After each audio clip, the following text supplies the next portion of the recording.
On one wing, Ben Pickles moves from centre to the left wing, and David Colvin comes in at full back for Kieran Clark. An interesting mix on the bench, a 6-2 split for coach Bruce Ruthven. So Stirling County, as I said earlier, having used, after today's game, they will have used 53 players in 10 matches. It's their last game as a group, last team selection for Ben Cairns. A very strong front row, McKenna, Hiddleston and Tanner. Hamish Ferguson comes in at lock, in for Max Williamson, who hasn't been released for this game. The rumbustious Benedict Grant at number 8. Sean Kennedy, Marcus Holden, experience and guile galore. In for Duncan Weir, who isn't released, the captain Marcus Holden. In the back line, right wing, Stevie Hamilton back from injury. Walter Fifita still flattering to deceive on one wing, and at full back, Ewan Cunningham has moved from 10 to take the place of the injured Craig Robertson. And some emergency cover for Stirling County on the bench, as well as one or two players of considerable experience. So ideal conditions, although it's been changeable in the borders this morning, as it has been throughout the country. There have been some heavy showers, but for now we seem to have a dry, fast pitch. And really, I suppose one of the interesting things about today, Dale, is the fact that it is the last match in charge for Ben Cairns. The players will want to give him a good show in the last game and see if they can just get together to prove what might have been. Yeah, I think it's, that's going to be the kind of the last hurrah for Ben Cairns. He's given a lot to the Stirling Wolves, since their inception over the last few years. So he's obviously going to be trying to get a lot from his squad in this last game. They'll try and leave it all out there in the pitch. And the interesting thing is this, Stirling Wolves obviously have only won one game this season. It was on the road. Southern Knights have won 2 games this season, and they've been both on the road. So, there's a lot of kind of spinning plates with this fixture. Looking at the teams, I kind of lean towards, and it's difficult for me being a borderer, but I lean towards the Stirling Wolves. I think their backs and their forwards, they look a little bit stronger. There's been a lot of changes from that win on the road to Heriots last week for the Southern Knights due to players not being available for whatever reason. So maybe not able to just continue that continuity. However, they'll be up for this game as well, and they'll be wanting to try and repay that faith that Bruce Ruthven's put in this squad, because they've been building, they have slowly progressed, and as you said, it is a really young squad, and that's what this Super 6 Championship is all about. I think also, to be fair to the team, it's a work in progress. Do you think people see it as that, or have the crowd or the supporters, are they recognising the progress and the steps being taken? This is a hugely young squad, an average age of 21 today. I think it's difficult. Look at that stand there. Melrose Rugby Football Club are synonymous with Scottish rugby, the Sevens, and it's difficult to then have a branch off of that with the Southern Knights. And I do believe they're going in the right direction. As you say, it is a young squad. You've got the experience there with the likes of Robbie Chalmers. There's been huge, articles this week about Rudy Brown, the young 18-year-old, and making strides in this game. It has to start somewhere, and the process, has to be allowed time to develop. The difficulty with spectators and supporters of the game is we want instant results. Sport is an instant results game, and if you don't get results, changes need to come into it. And that is sometimes the difficulty with rugby. But the Southern Knights have been going the right way. A difficult sprint campaign. They've had quite a poor championship, but there have been some positive signs in there. 2 to name, I've been praising in the last few weeks. Aidan Cross and Sam Derrick have been 2 of the finds for the Knights, who were playing National 1 rugby last year. It's a virtually unrecognisable team and squad from the last time I was at the Borders, but as Bruce Ruthven said, today, given that the pressure's off, this could be the day they come of age, some of these players. Yeah, I think so. They'll be as disappointed as anybody else as to the campaign they've had. They don't go into games hoping to lose or going in with a losing mindset. But with that in mind, they'll be wanting to repay that faith. Bruce Ruthven has grown on me as a person as well in terms of the positive outlook that he's been having on the games, his input to the Southern Knights, and he'll have the players well drilled into trying to tackle this Stirling Wolves team, because they're big, they're robust, and they're another team who have failed to click when it's mattered the most. Yeah, they've just about made it sometimes. Certainly the influence of Duncan Weir in the game at Bridge Hall was very, very noticeable, and he's not available for selection this time, but moving Holden to number 10 doesn't diminish the team's effort, and the home team now joining us in black, and some of the young players who have been taking part in the Oktoberfest. We'll have a quick word about that later on, but it's just a gorgeous day for rugby. As long as the wind, you see from time to time the leaves being whipped up and moved. I think largely it seems to be favouring the home team from what I saw earlier. If you look at the flag there, it does seem to go right to left at the moment, but I noticed earlier it was whipping around. You know, sometimes that plays too much on a team's mind, is to use the wind, and you kind of release yourself from playing rugby, but the wind is definitely going to have a big impact in this game. We haven't mentioned today's match official. The referee is Ross Mayburn. We'll have to have a pair of beady eyes on him given the strip he's wearing, which isn't going to help us when he's standing with his back to us. We might assume he's the Stirling player without a number. Anyway, Stirling County have the ball, playing from left to right as we watch it. And an inauspicious start for Marcus Holden, having bigged him up. I think he's looking for a different ball, actually. Didn't fancy the shape or size of that one, or the feel. Something. Give it a go with this one. Let's pretend it never happened. Here we go. Marcus Holden to get us underway. 5th v 6th. The FOSROC Super 6 Championship at the Greenyards.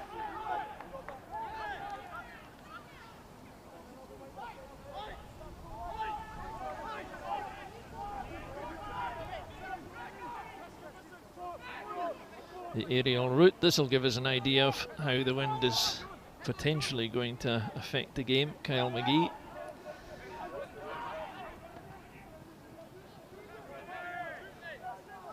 Chance for the Wolves to run it out. Sean Kennedy looks right, goes left. And the first chance for Fifita to have a go.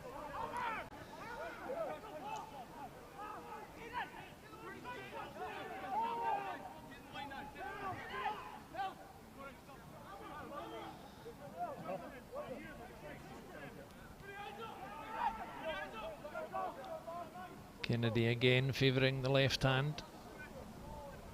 Taken, had to stretch a bit, but he got there. Good contest on the ground. The Knights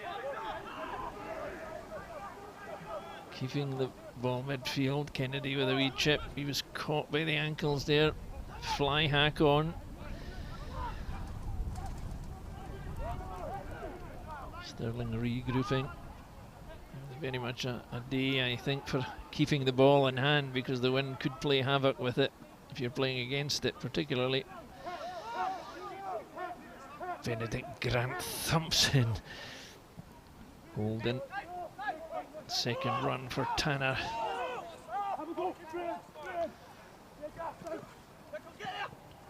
And again the break, this time from Cunningham. The benefits of having a running 10 at fullback. Be interesting to see how he adapts to that. Gives a very potent threat to the Wolves' attack. Here they come again, recycling again. Here he is again on the wing this time, Cunningham.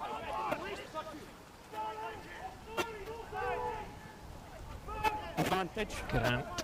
There's a penalty coming. Kennedy out the backhand, lovely ball, but lost his footing, unfortunately. The advantage is still coming, so they've got a shot to nothing here, which is pretty much what Sean Kennedy had in mind. So, attractive enough opening, Dale, but interesting to see Cunningham coming into play in all sorts of areas of the field. Yeah, I think that, you know, I asked a lot of questions of the defensive line. You can see David Colvin, they're obviously puffing because it's been a has been an explosive start from the Stirling Wolves, but when you've got a playmaker playing 15, you know, he can step up to first receiver on the right, your natural 10 can be on the left, and you don't know which direction you're going. You can see Holden moving across there, you've got two playmakers, although the ball's obviously been kicked forward there, but it gives you options, and especially when you've got players like Salmon and obviously Southern in the centre partnership, you've got players that you can really bring into the game. But again, just you see Fafita on the wide channels, I don't think he's that effective in the tram lines. Again, like the Boroughmuir Bears game when they won at MacLennan, if you get him in midfield, he draws more defenders in, which allows these spaces to open up. So it'll be interesting to see if Cunningham and Holden can try and utilise him in there as more of a link-up or a bypass, as opposed to just trying to get him a truck up the tram lines. And that's exactly the point I was making about Sean Kennedy looking both ways. He's got the options on both sides, so he can afford to have a quick look both ways and then decide where he's going. So first attacking position here. I think there's an injury to Benedict Grant, went down. There seems to be difficulty with the ball for some reason, whether it's the actual quality or Southern Knights tactics to slow the game down, perhaps. Stirling late to the party. There's a ploy on here, clearly. Not quite tidy enough, but they've got it. They're rumbling to the right, but it's been ripped, has it? No, they've transferred it inwards. Sean Kennedy pointing the way. And it's all fallen apart. The Knights have defended it well.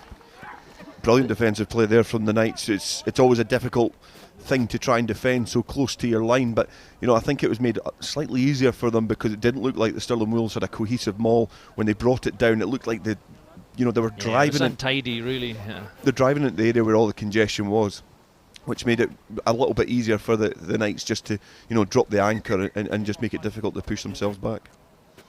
So there is a Stirling County player without a number as well, which I think it looks like George Arnott. It does, yeah.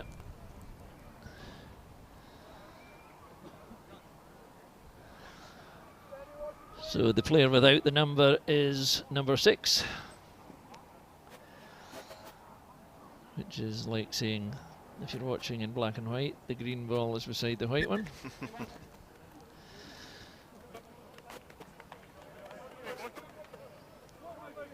So I would imagine Stirling would be disappointed with the execution there. That was their first real scoring opportunity, especially after such an accurate start. I think they looked really positive with the ball in hand, carried the ball well, moved the target well as too. So it was a positive start. So they'll be disappointed that they were a little bit inaccurate from the line out. 6.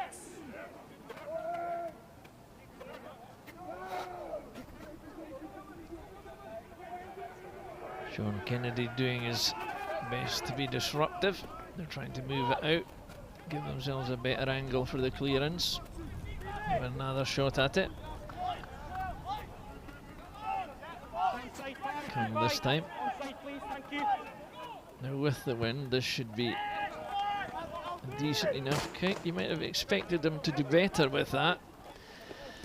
I think that's sometimes the difficult. We'd mentioned off air with Kyle McGee. He's moved into scrum half. He's been playing 12, and it is really difficult to hone in on these really expert skills like box kicking now as a scrum half if you're moving position. So it was a good clearance kick, but he's perhaps not utilised the wind as well as he'd hoped.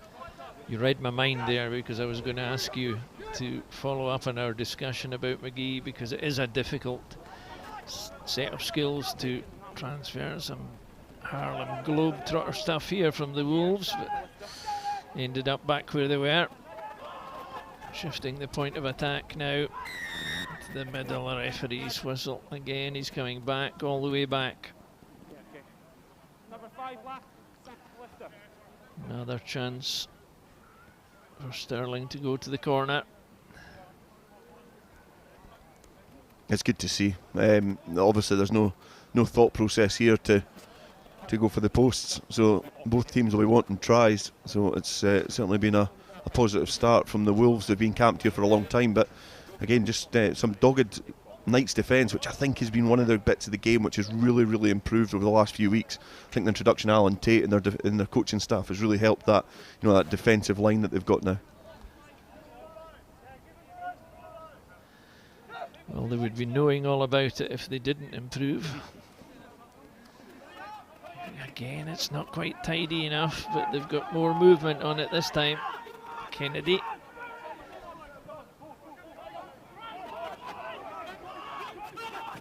Another surge. Kennedy takes it in again. This time they're there. Spilled it though. The Knights have it.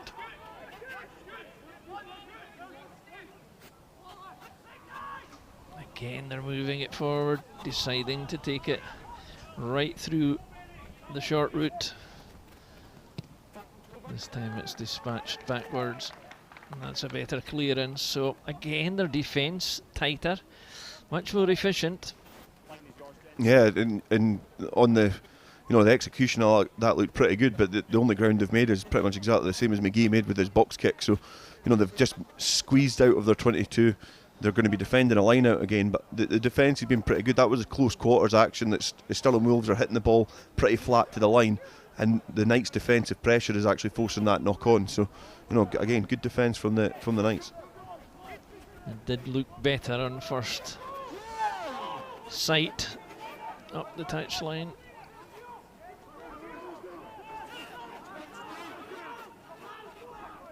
Kennedy again. Dummy run up the left wing, chose the inward route. Grant, he had a knock earlier on, but he's stopped in his tracks there. Another surge from James Pow. Holden flings it wide. Cunningham with a, I don't know if it's a basketball pass or a volleyball effort there. Just keeps the ball moving though. This time it's Pow's pal, Hamish Ferguson, who takes it in. They're a bit thin on the right hand side, the Knights, but Kennedy has spotted that. Holden. But again, they're piling in. Coming back for the penalty though.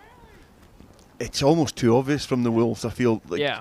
They're bringing Grant, and it's a frustration. I'm not a rugby coach, but when they're bringing Grant round, he was so effective when he's taking the ball from deep and picking off who he wants to run at, but they're forcing him to run into the traffic, which, he's just getting double tackled, which means that the momentum and the move falls down.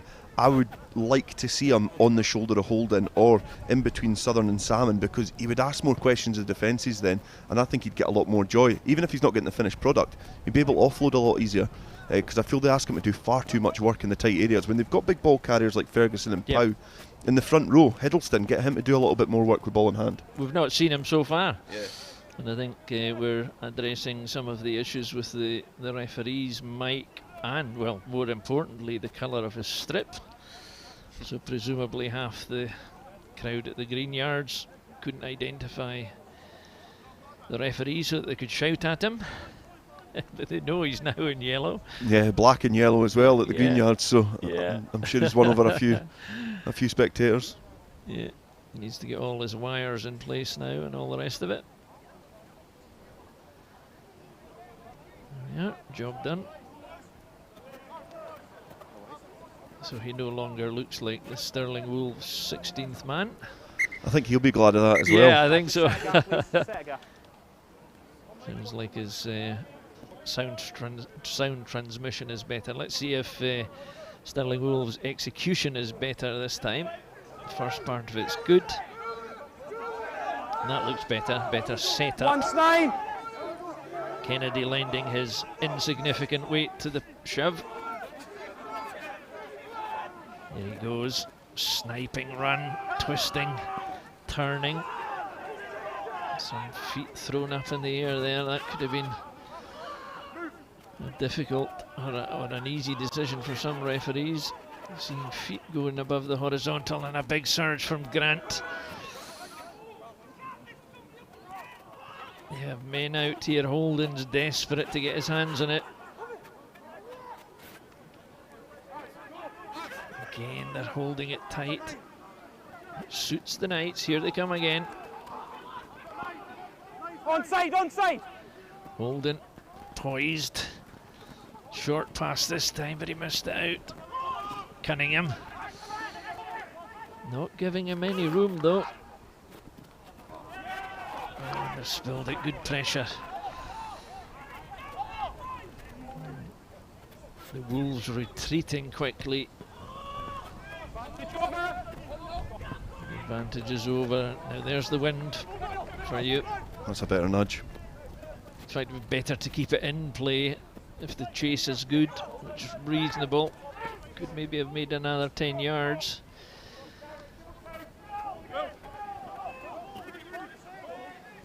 I think they still use yards in the borders. You try to see we're backwards. No. You're forgetting I'm married to someone from Kelso. I can't afford that. That's a good kick though. That's excellent. Excellent. Now that's, you would have assumed a team would do this much earlier in the game. We're 12 minutes in. It's the first time they've really turned the Wolves' defence. Yeah, and that's all come from a good exit kick, because before that Crawford and McGee had 2 kicks that never made a lot of yardage. Crawford kicks long, and what has ended up happening is the kick chase is really good, so it actually pins Wolves back in their own half. So instead of going attack, they're thinking, how can we launch an attack now? They try and have a couple of options. They kick it down the throats of the Knights, and they kick it downfield with what was an expert kick there. And it's just that's how you turn tides. So this is their first attack. And that's better. It's got good momentum. It's taken to ground, so a penalty coming. They've still got it.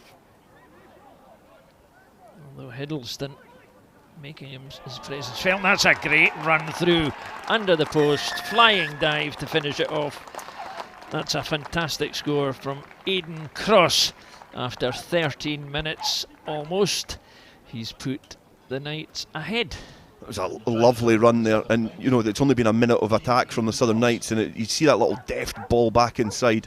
I'd love to see who the defender was there that was kind of lagging on the cover. But Aidan Cross, I would like to find a more informed winger in Super 6 at the moment. I think for a guy who was playing National 1 rugby for Melrose last season, has taken to Super 6 rugby like a duck to water. He's been brilliant. He's been scoring tries. He's been really asking questions of defences, because he's small in stature, but he gives absolutely everything when he's in attack, and it's a great score for the Knights. The platform was there, but it still required the execution, the angle of the run, the timing of the run, and the execution by David Colvin, the full-back, adds 2 more points to their tally, which takes us now coming up to 14 minutes into the game. The Southern Knights lead by 7 points to 0. It is amazing to see that. I think off the back of a win last week, obviously there's, you know, I maybe downplayed the confidence and the combinations that the Knights might have had. It maybe didn't carry that momentum in, but their first attacking opportunity, they cut through the Wolves, and it was brilliantly executed. Everything, the kick into the corner, the line out, the ball back inside. Well, it all started from that magnificent kick. So that's a 100% execution in the goal zone. Amazing pictures there when you see the sun glistening on this surface at the Greenyards. It's almost like a frosty morning in January with this almost white surface. Holden turns, shimmies one way and the other, and then he gets flattened for his treble. Kennedy sets it going again through Grant, through all the hands, almost.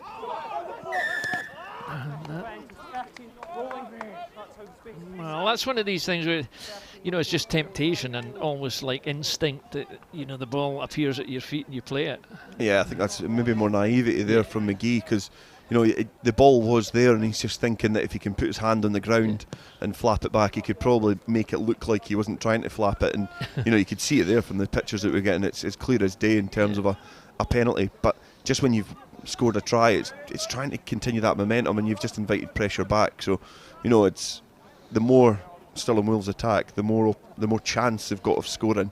And I think McGee's just perhaps just nudged the door open slightly for the Wolves to launch another attack. Douglas Crawford, the home standoff there, just having a chat with the assistant referee on our near side as well.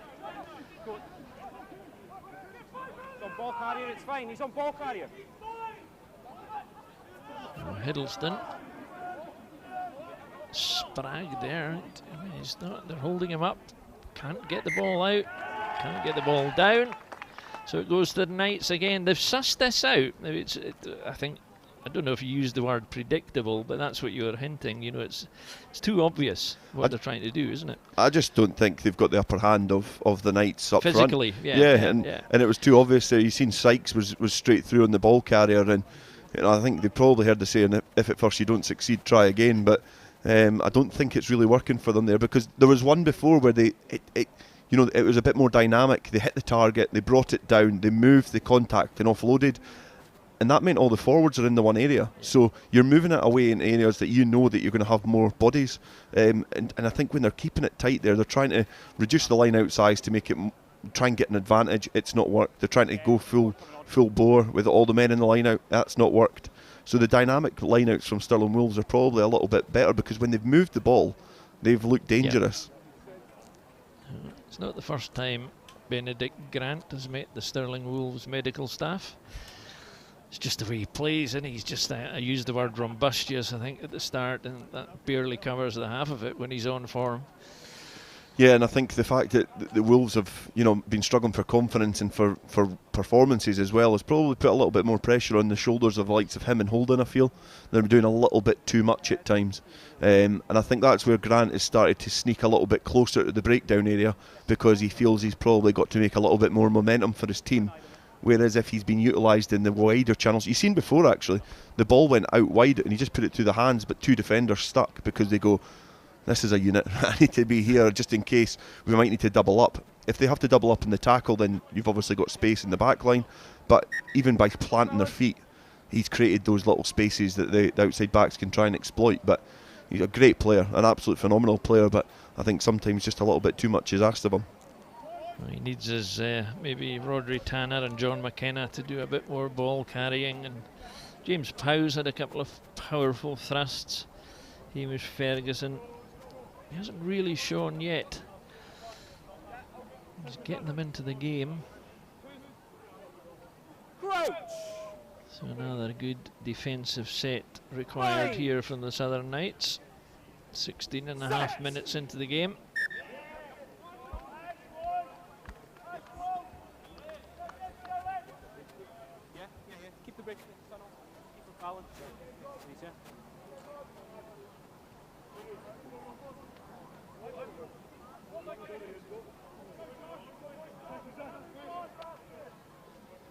Loads and loads of possession to the Wolves, but nothing to show for it. And the longer that goes on, the more frustrating it becomes. Plenty of territorial advantage.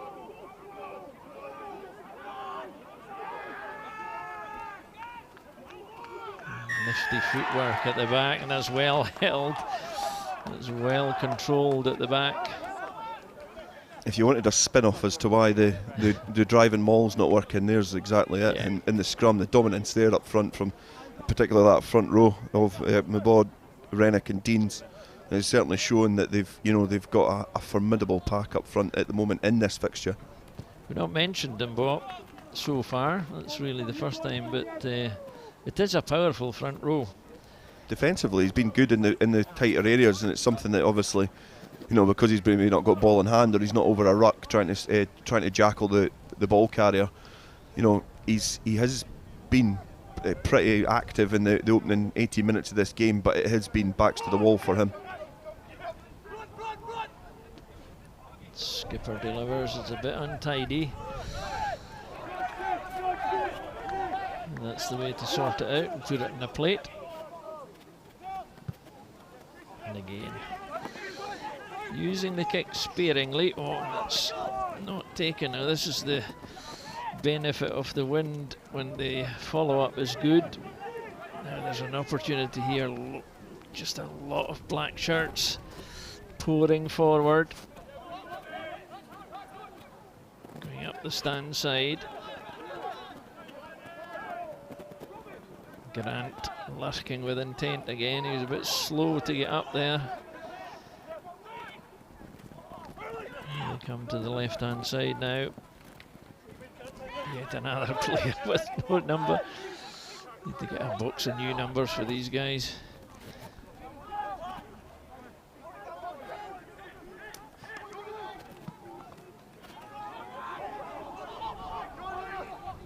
patient and effective. Good running off the ball.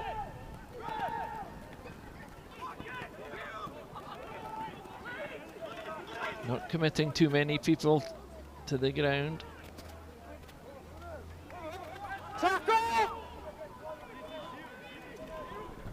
Recycling it again. Now they've got some territory. Options on both sides. Little chip over the top. Useful tactic on a day like this. Gathered beautifully by the scrum half. He's tossed back towards the lines, the very direction he needs to go, and they're over. And that actually tipping him over towards the line, Dale, actually helped, because it flicked the ball, and I would say 2 or 3 metres farther forward. Yeah, I think it was big Sam Derrick who got the score in the end. You can see the number 6 there just loitering around the close quarters, but realises that it's, you know, the defensive line's not set, gets over, snaffles the ball, and it's the 2 players that I've been talking about, Sam Derrick, Aidan Cross there on the score sheet. But again, there's been about 17 minutes of Stirling Wolves possession, probably in and around the Knights 22, and there's been 3 minutes of Knights possession, and they've already got 12, going on 14 points for it. Not to jinx the apprentice electrician David Colvin, but I'm sure this is a kickable conversion for him. But very patient in attack with the ball in hand. They've made 10 metres over 2 minutes, but in terms of field position, but a nice kick, bounce of the ball. I suppose it's deciding when to do that. That's the key. There's no point in just barraging them all the time and hoping you'll get a thing. It's when you see the opportunity, and that's what he did there, as he did with the kick that went to the corner. They pick their moment, and all of a sudden it's usually after 21 minutes of next to 0 possession, 2 attacks, 2 scores, 2 conversions, 14 points to 0 for the Knights. Well, it's exactly. I was watching Crawford quite a lot there in the attacking position, because when Colvin made the initial break, he got over that to the halfway line, and in over about 2 minutes they made 10 metres because they got to the 10 metre line, and you could see Crawford was just looking, how flat's this defensive line, how are they committing, is there space in behind, and that's what good 10s do. You know, they look at the opportunities, and the Knights, you know, they're throwing caution to the wind, and McGee showing his strength there from his his forays from centre into the scrum half position. But it's picking their moments again. He felt the gap and off he went. He's having quite an influence on the game now, the home scrum half, the man we spoke about earlier on about making the switch to 9. Fifita dumped. Home crowd like that. Yeah, it's I remember a few weeks ago, and Dougie Vipon put the word fajita into my mouth, so I was yeah, I saw that. Yes, and he was certainly well wrapped up there by Sam Derrick and thrown into touch. But again, Derrick in defence and attack, his work rate is really, really good. The number 6, you can see him there, just briefly on your screen, going to the line out with the green boots. He's been a brilliant player for them, and showing he's fearless in defence too, taking on big Fafita. You know the game is going well when you start quoting Dougie Vipond. I'll probably send you an invoice for that. So, Southern Knights with a jaunty step. 1 now out, 4 out, 5. Wolves been trundled all over the place here. Number out. They're having to retreat wholesale.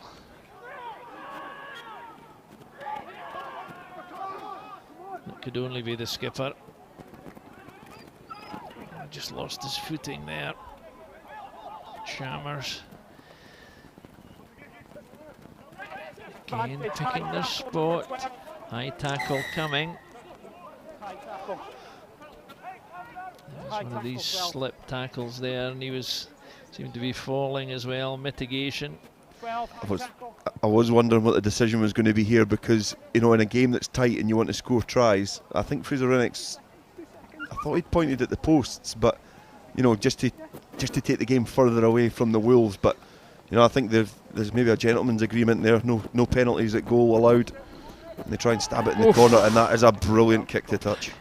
Talk about slide rule. I think he may have been pointing to the corner actually, and just not been too accurate with it where he was looking. Kick it anyway. Yeah, get down there, you know, that far end. You could not have got that close, and that was a coat of paint off the flag. We've seen the defensive work from the Knights in the maul, so the attacking one's going to be interesting here. This time they're on the left-hand side. It's nice and tidy, nice and tight. point of attack is somewhere in there. Back and driving over. It's try number 3 after, well, we're in the 25th minute. And I think it's our friend Mbo, is it? He seemed to come up with the ball anyway. It'll be interesting. With so many bodies flying around there, it's difficult to pick out who. He certainly picked it up. I think he carried it over. Let's see when he comes up. We'll get a better view here. Yeah, I think you can see here he's just there loitering over the ball. He tucks it up under well. He got a good shove from Marshall Sykes, which helped. So there you are. He's. Who said Wolves started as favourites? Well, exactly. You should know better. There you go. But it's been a good, how many attacks? 3? How many tries? That's the third attack, and you can't take it away from the Knights. I think when they've had the ball in hand, they've looked accurate. They've looked hungry as well, and it is that difficulty if they'd won that game at home to Heriots. What could have been? Oh, not quite. Not quite the 2 points. They tried to turn it again. The wind it's one of these. It's like a golf shot where you hope the wind will take it and it doesn't, and you end up in the ditch or the pond or something. Not quite as drastic there. It was just a foot or so wide. Didn't quite turn in. So 25 minutes on the clock. Southern Knights 19. Stirling Wolves 0. Not quite a point a minute deal, but virtually. It's been effective from the Knights in terms of even there, when you receive a kick-off, I've spoke about it the last few weeks, you don't want to have an error. You don't want to let the team back in at this point, give away a penalty or knock on. And it's a good clean-up there. They've got good territory, but they have been stripped in the tackle. And again, the Wolves will enjoy a little bit of possession now and hope to try and unlock this really, really tight defence. But in the first 10 minutes, it was all Wolves territory until the 13th minute when Eden Cross set the game alight for the home crowd. Stirling Wolves desperately trying to get into it, but you begin to see the Alan Tate effect, don't you? This unity in the defensive line, speed, targeting, leaving no spaces and forcing the errors all the time. That's driven them 15 metres back. Going to force Sean Kennedy into a kick, I think. It's a good counter ruck through the middle as well. Kennedy's had to retreat with the ball. Didn't even have room to turn and kick it. Not that would have been that good from over there. Again, he seemed to lack the options. This time he kicks. Oof. 9 on 9, nothing new there. And a penalty. It's pretty much incessant, isn't it, from the Knights defending in attack, if you want, or attacking in defence. Yeah, I think the defensive pressure that they're putting on, they cover the field so well. They're not committing too much to the breakdown, so they're getting more bodies out in obviously in the defensive line. And even, I think that the Wolves are becoming too predictable because of the defence is so strong and robust. It's really hard to pick off, but they're becoming predictable. And I think that even Sean Kennedy's starting to, his bite's coming down a little bit. He looks a bit disengaged because he's looking up and he's got the same options. He's got nothing out there. Yeah, he's got the pass, but then there's nothing to give it to. And hitting runners flat, and I think that comes with a team that's lacking a bit of confidence. But I think a lot of the runners that are coming from the Wolves are not running with real purpose and not really asking many questions of the Knights' defence. And it's frustration from not having got any return on all their good territorial advantage of the first 10-15 minutes. Exactly, that's a confidence buster, that. Whereas the Knights, I always said, are rolling forward because they got a bit eager there, over eager. Yeah, I think perhaps just played a little bit too wide and never got there quick enough because Hiddleston was there, but now Kennedy, he must have heard me, he's put a little bit of energy back into it. Trying something a bit different. See what the big fella's got. Goes to ground early though. He just doesn't make the yards sometimes that you would expect. Kennedy uses him again. Fifita, this time he makes ground. Rumbling up the inside channels.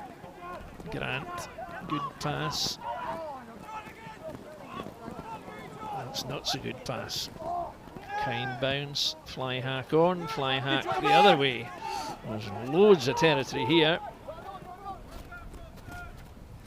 Could be in trouble, Holden. It's all about how he gets it back. Kennedy's got it, and off they go again, having to make up the ground. Skipper Connor Gordon, who wasn't featured that prominently either. Just one or two guys not getting into the game from Stirling County, and they've conceded another penalty. It's all this pressure on the half hour. 19-0. I think Ben Cairns will be really disappointed as to the showing so far from the Wolves, because they're attacking, they do the right things. It's a quick ball away from the breakdown when they get in behind the gain line. They're using Benedict Grant as a pivot at 8 to draw the defence in. They then use Holden to spin it wide, and it did get to the hands of John McKenna, and he had a grubber pass, and all the momentum comes out of that move. A hat kick downfield, and they concede a penalty in their own 22. You know, it's those, when you break down rugby into those little areas, you can see why teams lose games and lose points, because you're attacking. One mistake, great execution from the opposition, and now you're defending. Just in their defence, you might wonder, is it going to be a game of two halves, and is the wind... I don't think the wind is the deciding factor, because Southern Knights have used it sparingly, and they've kept it tight. They kept ball in hand. They've kicked when they fancied it. Here we go, Rennick. He's been quiet for a while. Takes 2 to get him down.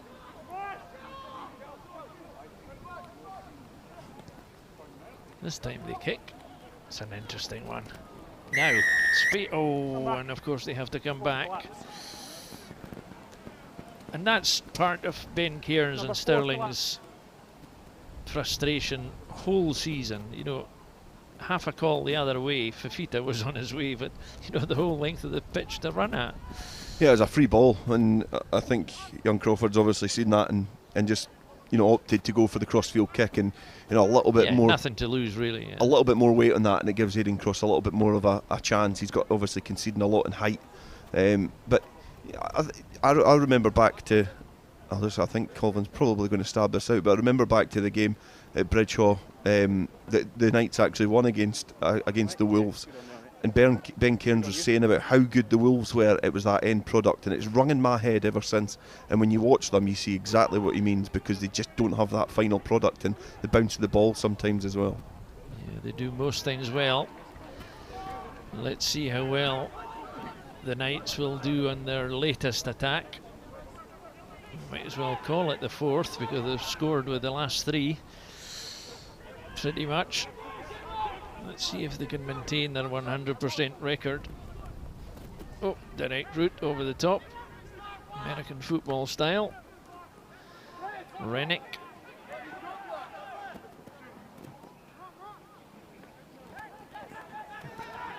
Bo taking it in. Here they come. Oh, and he spilled it this time. Again, that must have been touched in the air, but the referee's whistle is gone, so he's going back for the knock-on. I think that was the wind. I don't think he connected with it right, and it's really hung up in the wind. But good defence there from the Wolves, but they are having to defend, and it's surprising. It surprised me when I look at the team sheets, because they're conceding a lot in bulk and size in defence and in attack, because there was a little ruck. There were 6 Wolves players there, but only 4, including the scrum half from the Knights. Yeah. You know, so that's where you're losing room in the defensive line. Now this is potentially dangerous for the Wolves,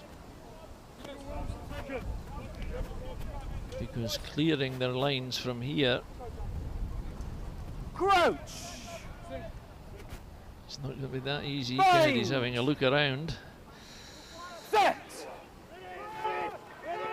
Kicking it from here is not really an option.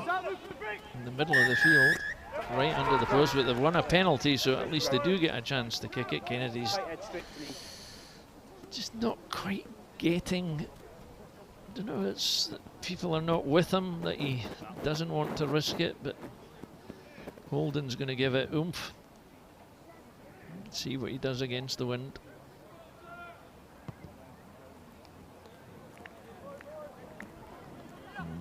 He's put it out of the ground, which is one thing. Yeah, it's over at the St Mary's School. I think he's the wind's carried it all the way to there, but you can see there with the flutter of the assistant referee's flag out. It is a strong wind to kick into. That is that's probably as head on a wind as we're going to get at the Greenyards. Yeah. It's running straight down the middle of the field, and the fortunate thing there is it's still a throw into the line out. We've got 5 minutes left in this first half, and the Wolves will not want to concede again, and that'll be the main thing. Tidy delivery. Here we go. Who else? Mr. Grant on the hoof. He really does that well when he gets going. Kennedy, hold in. They need to get some rhythm here. Passes. Spoke too soon. Spoke too soon. And probably the guy you would want on the end of the pass too, Cunningham. And just maybe the wind shifted it, but. Yeah, that's exactly what we're saying though about the end product, and they do all the right things. Grant hits a great line. It's such an acute line. Yep. He splinters the defence, sets up the platform, which means the Knights have to get back in defence. Yep. Kennedy keeps the tempo going, and when he's getting the ball wide, it's going through the hands, and it's just went through the basket of Cunningham. The pass was a little bit behind him, so I think it's more the execution of the pass, but it's these little fine things. The passer has to hit his target. It's not just the ball receiver. Well, that could be explained by the wind, and they're asleep there, Stirling. They never anticipated anything like that, and in a windy day like that, throwing long's never really a great option, but some variety close to the front very usually helps. There's 4 minutes left.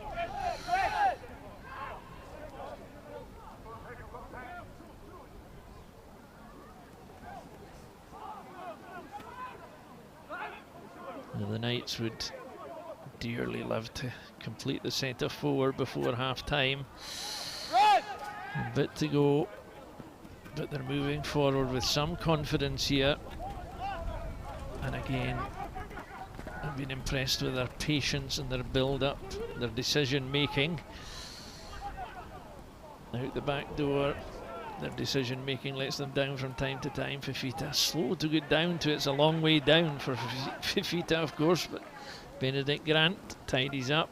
And there's Kennedy spinning the pass fast and hard. Cunningham in the middle this time. Some attempted larceny there in the middle. Didn't quite come off, but again, look at that long line of black shirts all the way across the field. Kennedy in trouble. Looking for Fifita. Hop, step and jump, and off he goes. He's just all round his knees. It does show you what he can do. It's just frustrating that we probably don't see it consistently enough, but he's got that. He can drop it on the toe.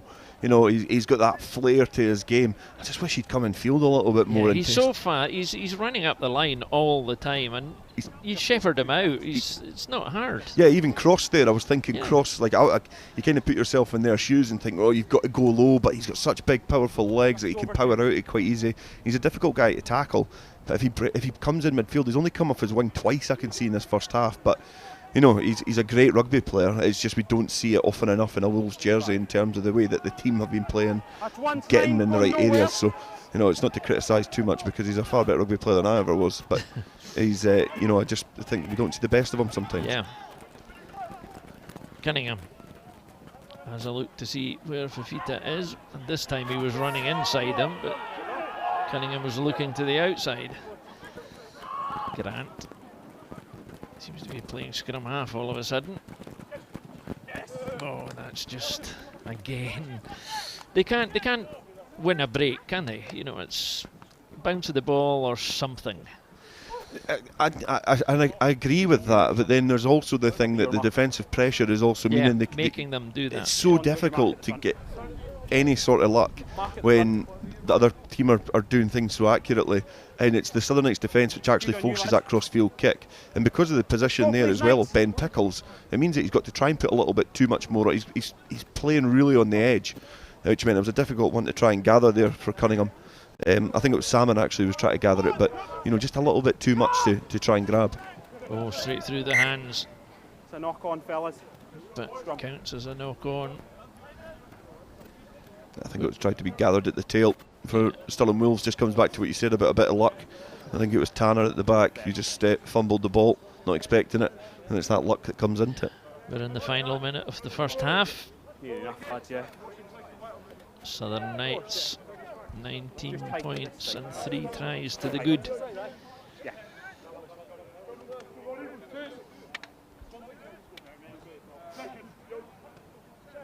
Responding perhaps to some punditry which suggested they might not be quite at the races today. At the moment they're galloping toward a comfortable lead at half time. This is probably the last play. Use it! Good shove from Stirling though to disrupt it. Kennedy's in about it. They managed to get it back. They're going to give it a go.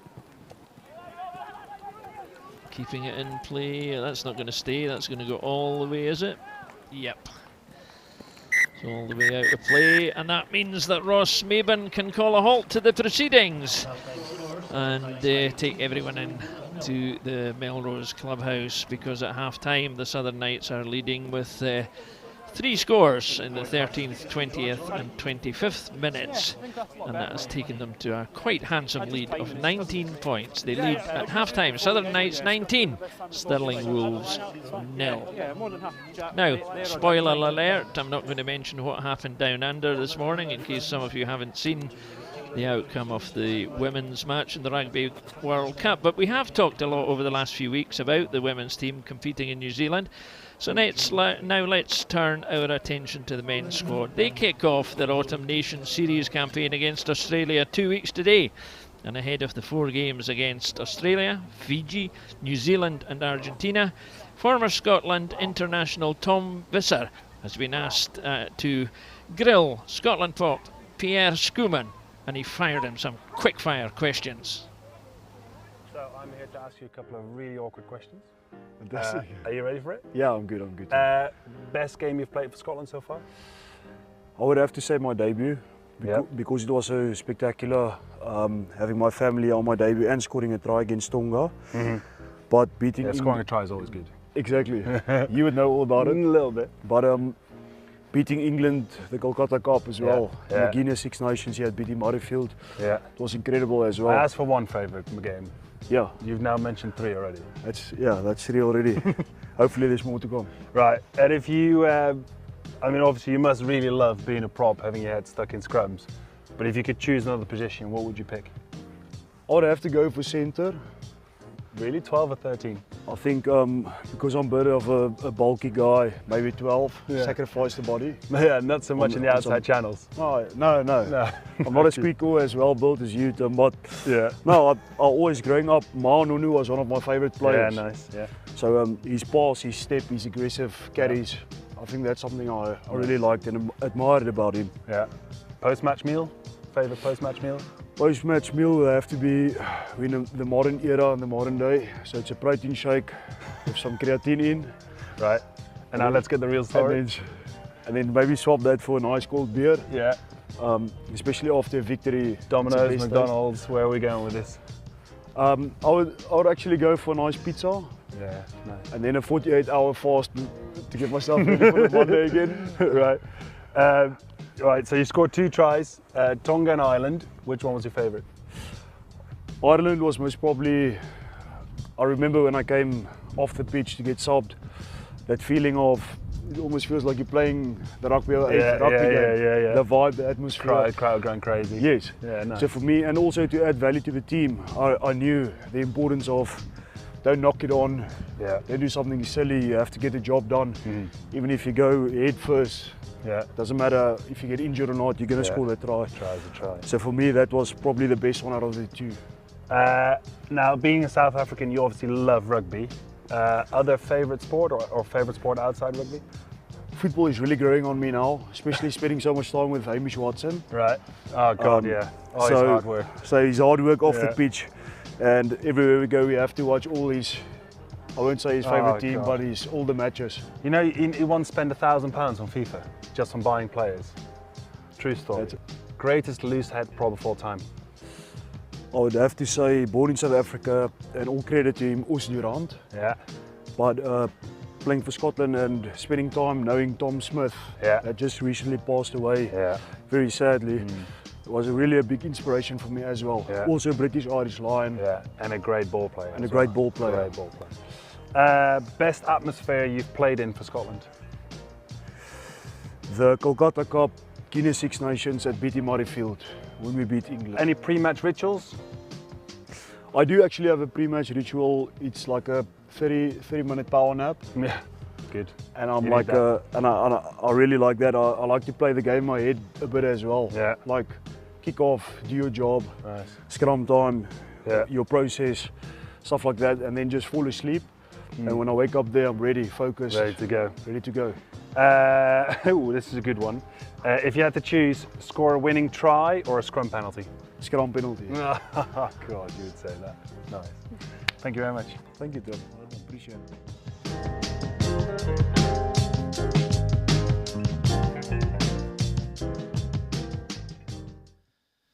The best of pals, Tim Visser and Pierre Schoeman, and a fantastic series of games to come in the autumn. A fantastic half-time entertainment here at the Greenyards as well, with the young players, nippers, running about all over the place. It hasn't quite been as disorganised as some of that Dale Clancy in the first half, but we had two very distinct phases in the game. The first was Stirling Wolves' territorial possession, which came to nothing. But once the home team hit their straps, they hit us with 3 tries out of 3 attacks. Perfect return. Yeah, they were kind of just playing on the ropes of the Knights, really, just waiting for their chance to attack. And this was the first one, the first real attack they had off the line out. Great link up from Robbie Chalmers, who found Aidan Cross bursting off his wing. You know, and that's what we like to see from wingers. And I think we've obviously been quite critical of Fafita on his wing. But that's the sort of thing you want to see them do. Come at real pace, really test that defence. And because that line's so acute, he's almost shaded all the time because the covering defence can't get across quick enough. And it was a great opening score from a guy who's in great form. And David Colvin, he added the extras quite easily. And then the second try was not far behind either. You know, it was only another 7 minutes, and it was again against the kind of the run of play. The Stirling Wolves had all the attack. It was a kick downfield that was chased really well and opportunistic. But you can see here another guy in great form, Sam Derrick, just picking up the ball quickly and going over the line for the second score. And it was looking comfortable for the Southern Knights at this point. And Colvin again added the extras to make it 14 points to 0 after 20 minutes. And then the final try from close range from the Southern Knights, a player who would perhaps spoken up of being quite quiet in the opening exchanges in terms of ball carrying, took his opportunity from a couple of yards out here, and Bod managed to just see the opportunity, and he was nudged over the line by big Marshall Sykes. And then it was looking really, really comfortable for the Knights. 25 minutes gone. Colvin just grazes the right hand post there, can't keep his 100% kicking record. But from what was a first half that we wondered, two teams low in confidence, the Knights have been saying in the public as well, in the press, if you look on Twitter, there's a lot of conversations about how they're improving and how they're turning the corner. And it's hard to argue now. You know, it's certainly been a really polished performance defensively, really, really strong. That's what won them the game against Heriots, and it's put them in good stead here. So the big question has to be, what does Ben Cairns say or do at half-time in his last match in charge of Stirling Wolves? They certainly won't want to go out with this kind of whimperish result if it carries on like this. The other factor we haven't mentioned in our half-time meanderings is the wind, clearly favouring the Knights in the first half. Do you think it's going to have I think the trees there, it seems to have settled down a bit. Yeah, I think that it's not perhaps as strong as it was in the opening. Certainly the opening 30 minutes, it has died down a little bit. You can see the flag above the stand here at Melrose is fluttering, and it's going in waves and fits. But it's difficult, because usually you would say to teams, let's get into the attacking position, let's force them to make mistakes, kick in behind, let's get some attacking lineouts or scrums in their 22. They've had that. So it's not the fact that they just need to be more accurate. If they tell the likes of players like, I would say, Fafita, Hiddleston, Connor Gordon, if they get them carrying more and testing this defence, then it's up to the rest of the backs to do their job. I just don't feel that as a collective they're doing what they should all be doing. You know, there was one run from Benedict Grant which really went against the grain, which really brought the defence in, but they never went wide after that. They just then, it gets guddled up in midfield. It was Southern who managed to just hold the ball, you know, and it takes all the sting out of that attacking move. And that's testament to the Knights. I think defensively they've been brilliant. They've been really, really good. They've covered the field really well. They've put in their tackles. They've been dominant in the tackle most of the time. And sometimes, you know, you don't have the answer. Sometimes you have to accept your second best. But the Wolves have 40 minutes to try and get back into this game. They'll have to get back into it early and stop the Knights from scoring. Magnificent view in the Borders, autumnal day. The press pack dining well at half time, as is their wont at Melrose. And our thanks to your father for pointing out that it is the Greenyards for a reason. And as I said to you, it would sound pretty odd if it was the Green Meters, wouldn't it? Yeah, it wouldn't be right. Yeah, so the yards is still used in the Borders, but for historical reasons, obviously, the Greenyards, it would be a bit clumsy if we were playing in the artificial Green Meters here in Melrose. And we wish your father well. Hope he's enjoying the game as the Wolves come out first. I think the young fellas, or the young players anyway, don't want to be depart the scene just quite yet.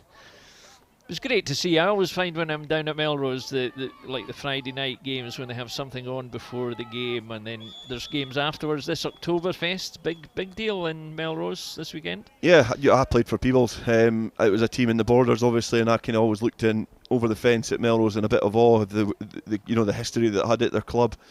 But days like today, they've got they had the Melrose Wasps playing beforehand in the semi-junior league.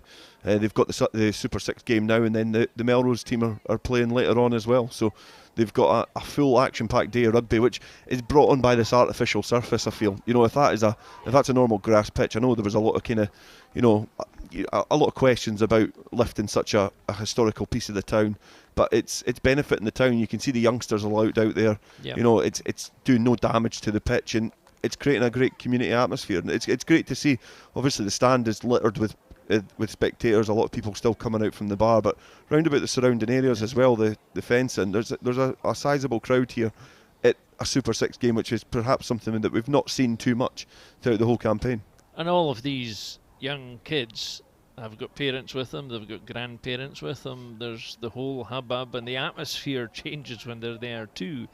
It's quite an interesting. And I think there was torrential rain this morning, which wouldn't have enabled all this without the pitch. So it's great to see top to bottom. I always think rugby clubs themselves are the best community clubs to be involved in.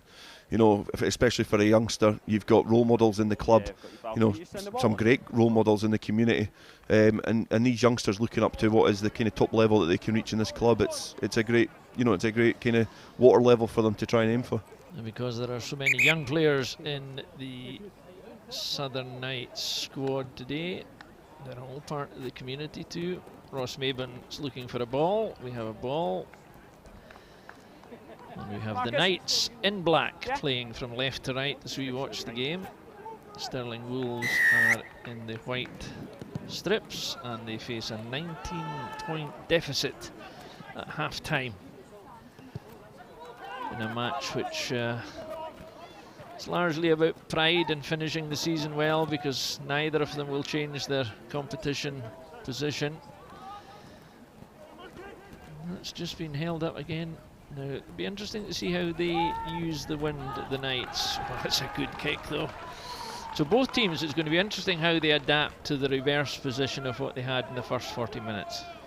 Yeah, it was a good attacking kick from David Colvin, low into the wind, trying to get a little bit of distance on that, but not too much, just to put the pressure on. But Holden, instead of putting the ball down and getting a fresh dropout from it, he's just went and punted it straight with the wind at his back. You can see the flag there, though, in the assistant referee. He's not fluttering too much now, so that's more his accuracy as opposed to aided by the weather.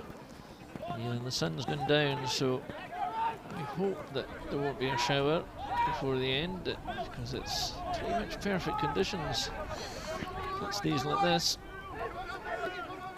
The Knights picking up where they left on. We're just running through the teams to make sure there are no changes. We don't see any so far. Early days before we get the cavalry arriving around the hour mark. No hold. Did you get the feeling Stirling Wolves need to score next to make a game of it, to have any hope of taking something home?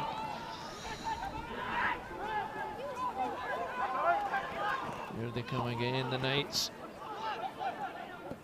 Choosing their point of attack very carefully and committing their men sparingly. At times it looks like they've got 20 black shirts across the field, especially in defence, and this is a great break. This is their best chance of the second half for the Knights. They've got players queuing up because they haven't committed them to the ground. But Number 8's never part of the tackle. He's the first arriving player. Holding on. well, clear explanation from Ross Mayburn. Time for relief for the Stirling Wolves, and it was Benedict Grant hirpling away. Again, Cross coming off his wing, working really, really hard, asking questions of the defence. And I think for a winger, if on face value, when you look at him, so small in stature against all these other players, he really, really challenges defences. It's like, the old Darcy Graham at Edinburgh. He does exactly the same, but you can see there the benefits of the wind, giving Stirling Wolves a lot of territory from that penalty. It's about as much about his angle of running as anything else, and just his timing. I mean, that was almost like the try. We just scythes through, and it's very difficult to defend that. His balance as well. His balance of running is really good. He manages just to ghost and slalom through defenders and not lose any pace in his running. So it's. I can't praise him high enough. I've spoken to him a few times, but I've been really, really boiled by his performances in Super 6. Kennedy. Again. This time, miss pass. Benedict Grant holding under pressure. Knock on. Ewan Cunningham. Made a couple of flourishes early on, but just started the ball. Here's a break though. James Powell. That's what the Wolves need. They're big men to carry. No one off. Kennedy pleading with the referee, off his toes with Holden. Again, Cunningham had another good start to the half. Tau again, similar to the first half. Stirling would love to get something out of their first foray into the Knights half of this second period. Holden steamrollers his way through the first two tackles. Picked up again by Benedict Grant, looking for somebody on his shoulder, and they're in. They are in this time. Right. And that was a perfect execution. At the end of the day, it was our numberless George Arnott. For 1 minute, I thought he was going to gallop and jump over the fence at the back. I just thought, I hope he sees the goal area is not that big. Yeah, there's not a lot of room for manoeuvring behind the posts at the Greenyards, but again, great play. You can see there, just able to keep the momentum in the attack. Benedict Grant taking the tackle, opening up the gap, and then some high knees there from George Arnott. Good play from the back row. He just about overran it though. You're right, but it's a very tight in-goal area, and he had to. You all right? I was never there often when I played Melrose, but I can see it. You can see it now. Holden. 2 points. Can't go off after that. Well, that's an encouraging start to the second period. Yeah, this makes this game now competitive. It makes it interesting. I feel that if the Knights had scored that first try the second half, which it looked like they could have, from that the early foray into the Wolves half, it could have made it a bit of a one-sided second half. But the Wolves have come out, they've looked a completely different team, more physical, but it's been picked up by Pickles. The numberless Pickles, there's one on both sides of the line, but he's lost it. Kennedy clears. All of a sudden the pace of the game picking up. Again, flat kick. Clever. Maybe, just maybe not what he intended. No, he's an ex-student of mine at Borders College, and I would probably usually been jibing him about that on the Monday when he'd come in. But in terms of that, it's not bad. It's not a bad kick actually from David Colvin. It's just not came off right, but it's bounced and it's went out inside the Wolves half. they're on their 10-metre line. They're going to have to decide, are they going to kick it downfield or are we going to try and attack? The only difficulty there is that in the first half, when the Knights got good kicks in, the team at that point, the Wolves, found it very difficult to get out their own half because of the wind. Yeah, they were very productive with their kicking. Oh, that's overthrown. It's got all the way to the back. Slightly high round the collar. Referee allows it to go on. Ball. That's a tackle! To the other prop. Deans, they haven't featured that much, and Ball has put himself about now and again, and he's got a try for his efforts.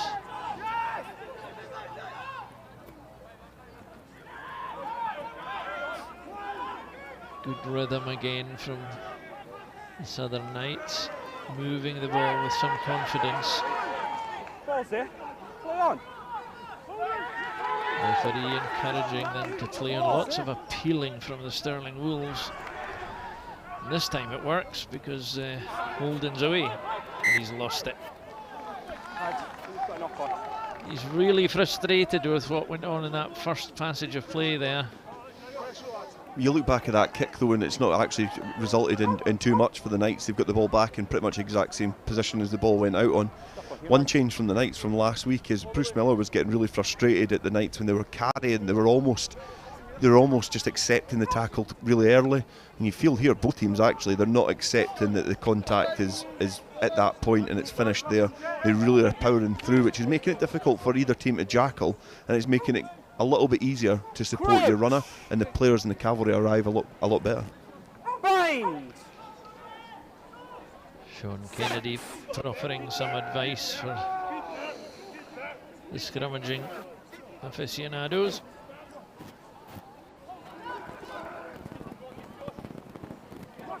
No, he's transferred the ball. Almost crossed, but referee says no to the Stirling appeals.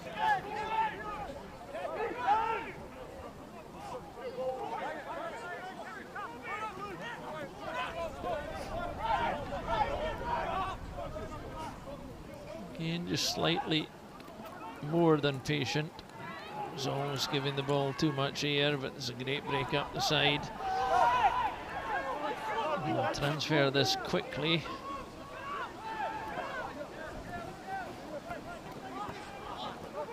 But they've lost it now. Grant. Advantage over. A couple of long passes, and all of a sudden, a lovely sidestep. Off he goes again with these long legs. Problem was he had nobody with him, taking the ball. and now he's lost it again. It's turning into a game of sevens, or an approximation thereof. Not a better place for it. It's just a bit loose. Good to watch though. You never know what's going to happen. The referee, Lads, it's penalty only. Legs are beyond, it's penalty only. just for the Legs are tackle, beyond. the horizontal and the final tackle there. You just see the leaves whipping along, not moving much in the pitch, but oh, there you are, right on cue. An injury here to Aidan Cross. Impressive run. It reminds me a lot of Logan Trotter, who's departed these shores to London Irish for the time being anyway. Just the balance and the fluidity of his running. Time off, lads, what a Rick. I agree. He's got that same sort of guile when he's running. He's got a great balance, you know. And he's, as I say, he's able to like slalom between defenders. And the nice thing about him there is you can see that he picks his option pretty early. Like he knows what he wants to do with the ball in hand. Holden getting the tape. We're taking a water break now. I was just trying to listen in to see what Stevie Hamilton was saying to Ross Maven. He's been pretty quiet in terms of the opposite 14 in this game. Stevie Hamilton, he's worked hard to get to his position where he is in the Stirling Wolves, but just returning from injury, perhaps not fully match fit yet, but he's an important player when he's playing well for the Wolves.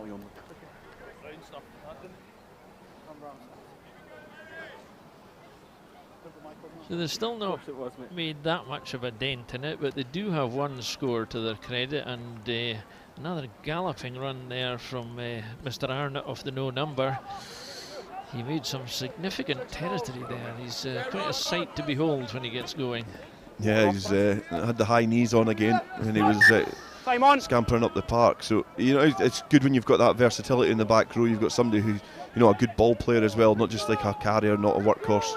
Yeah, he had a lovely Come on, Knight, let's go. substitution. Let's go. Cameron McMillan coming on for John McKenna. The Stirling Wolves front row.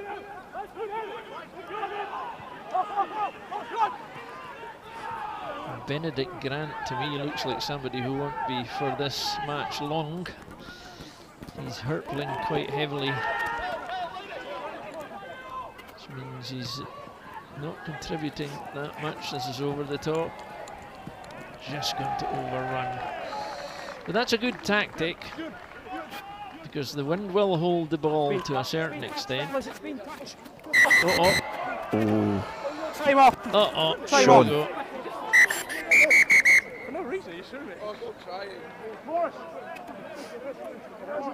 This is today's daftness break. That was going nowhere fast, and then all of a sudden here we are. I know, between two backs and all the forwards take over from there. I know, running 50 metres to get there eventually. I think that's Stop it, boys. Still at it. Campbell and Tanner coming together there, but I think that's really naive. It'll be interesting to see what Ross may have been saying, but naive from Kennedy. Just take a step. Take a step. Or Wiley. Just take a step, fellas. Take a step. Depending on your view. Depending So on the I've outcome. got I've got Stirling 9, taking 14 black to the ground for no reason. For me, that's a yellow card. He started all that. Right. I've got this player number 1. Yes. Yellow card. Thank you. 9, you've taken him to the ground and started that. It's a yellow card, and it's penalty against. 1, you've run in from distance and escalated it. It's a yellow card and reversal. So that's Mbo and Sean Kennedy. Shown a yellow card and a reversal of the penalty for their trouble. Yeah, that's going to be interesting. Yeah, if it keeps going at this rate, we might be playing sevens. Well, I think it was much ado about nothing, really. Yeah, it was great attacking play as well. It was a great kick into the corner. Cross made a good run. He just made a nuisance of himself because he didn't want the quick line out, and Kennedy's just scragged him to the ground.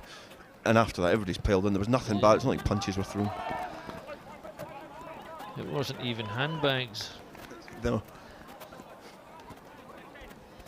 Anyway, it'll be interesting. Here it is. Line is yours, fellas. Talk us through it. He's just getting in the road, having a conversation with Kennedy. Just gets in the road of the quick line out, and if anything, I think Cunningham's perhaps dragged him round, and then Kennedy just scrags him. And I'm just trying to figure out how Mbot was inveigled in that so quickly. But well, I think what the referee said was he travelled some distance to have his tuppence worth. He came from a long way back, and I think it was more the intent of it being unnecessary. So Harry Morris has replaced Fraser Rennick in the Southern Knights front row as well. They're starting to ring the changes. Mason Cullen has come on for Robbie Chalmers. Jed Forrest player, Cullen.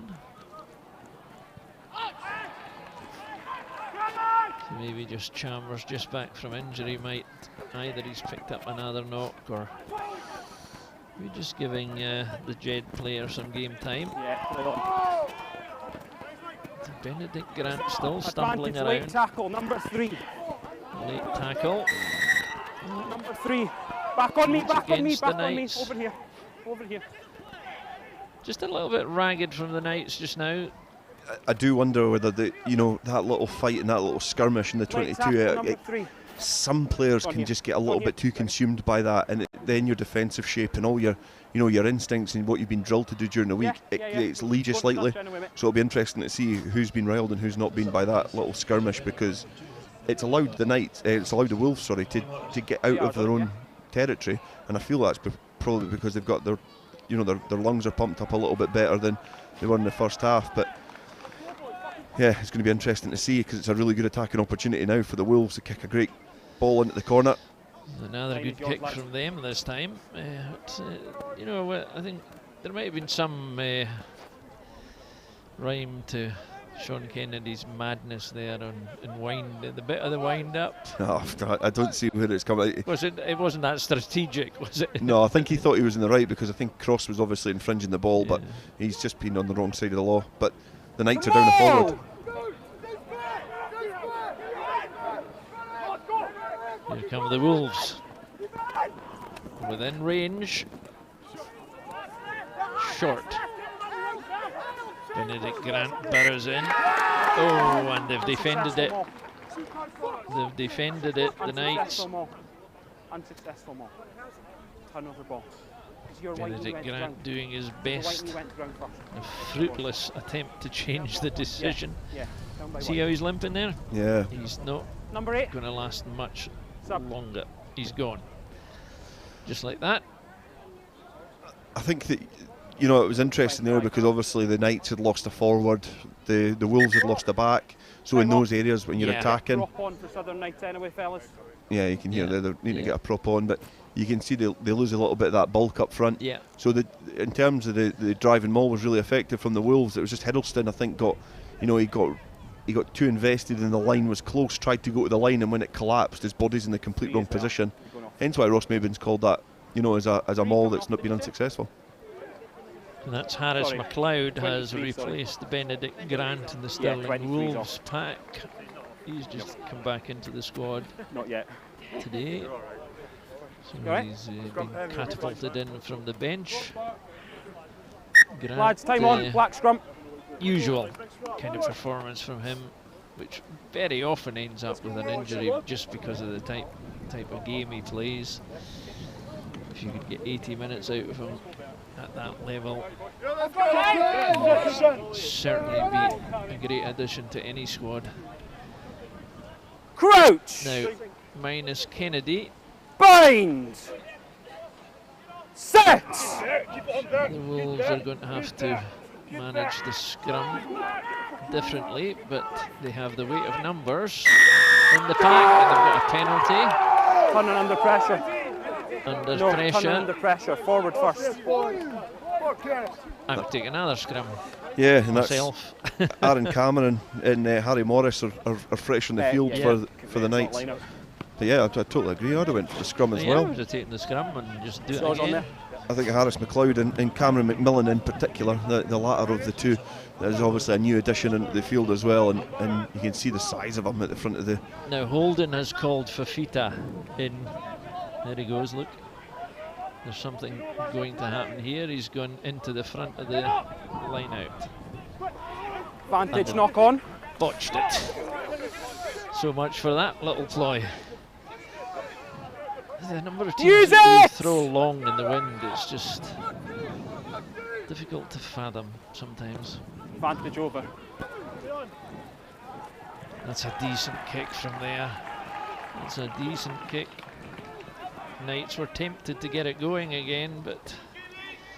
I think the most frustrating thing from that line out is the fact that when a lot of teams go with, you know, heavy numbers in the line out, the defensive team tend not to jump. They tend to just set. Just let them and then attack them. So hit your target.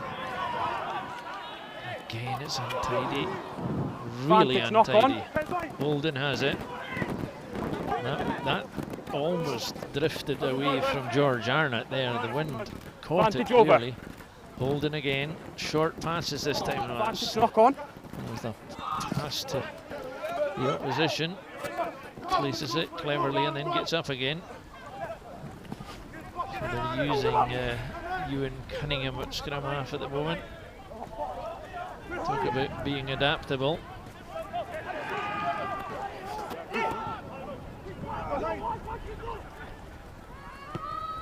Vantage over. Holden, who lobs it. Oh, that's well judged.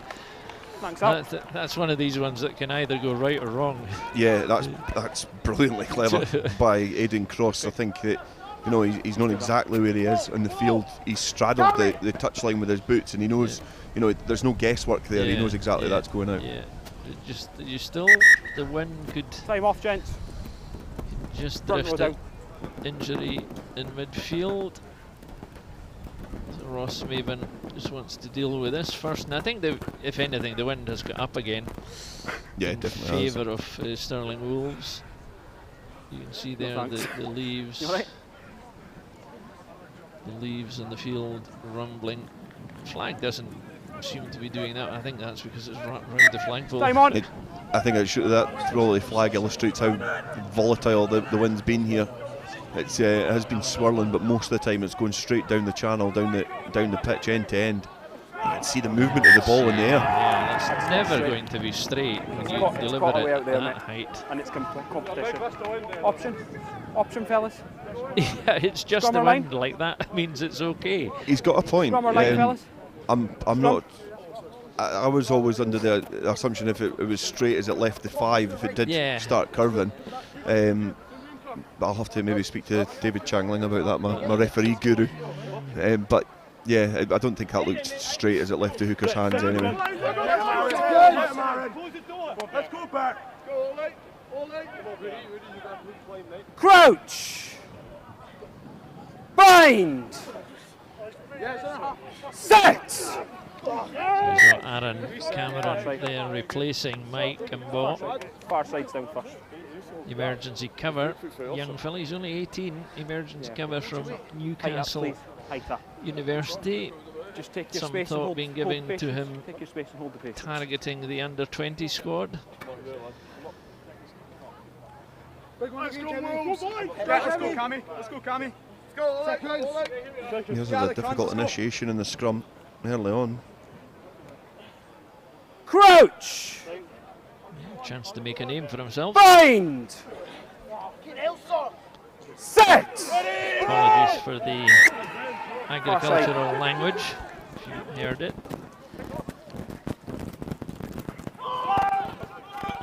Good break up, driving straight up the heart of the. So here's Pow again. He's on the occasional good foray. Holden delays the pass. Oh, that's just overrun. It recovered. Cunningham. Second attempt, these looping passes fraught with danger. Fifita. And he spills it again.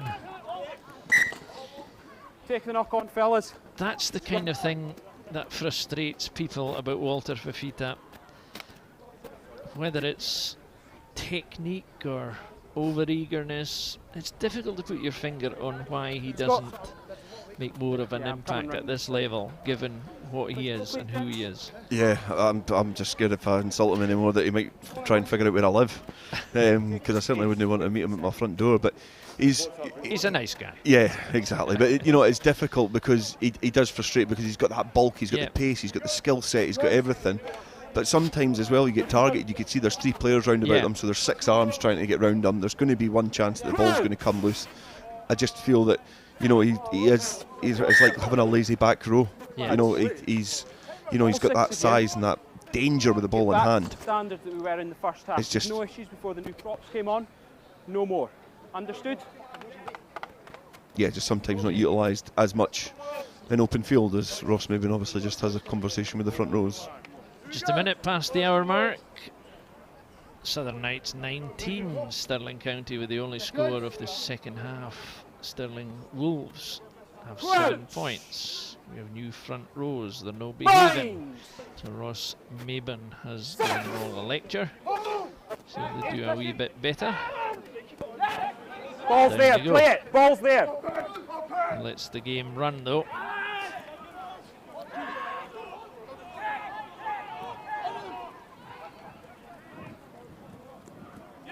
Spilled by the Knights, that'll come back.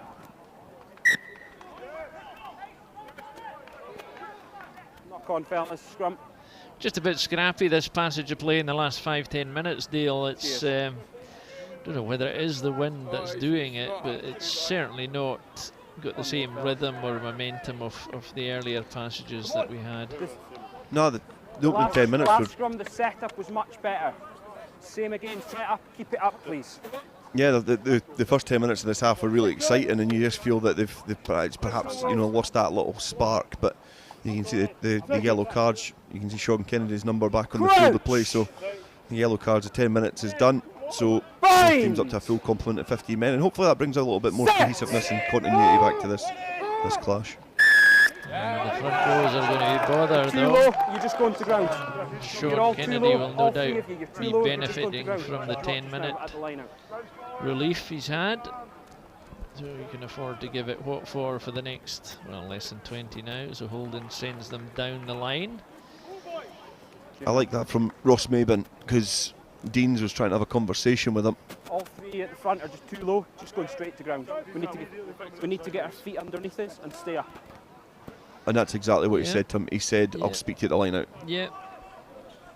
He's very impressive, I have to say. I like Ross Maben officiating any time I've commentated on him. He's very clear with his instructions. He chats to the players without being overly familiar.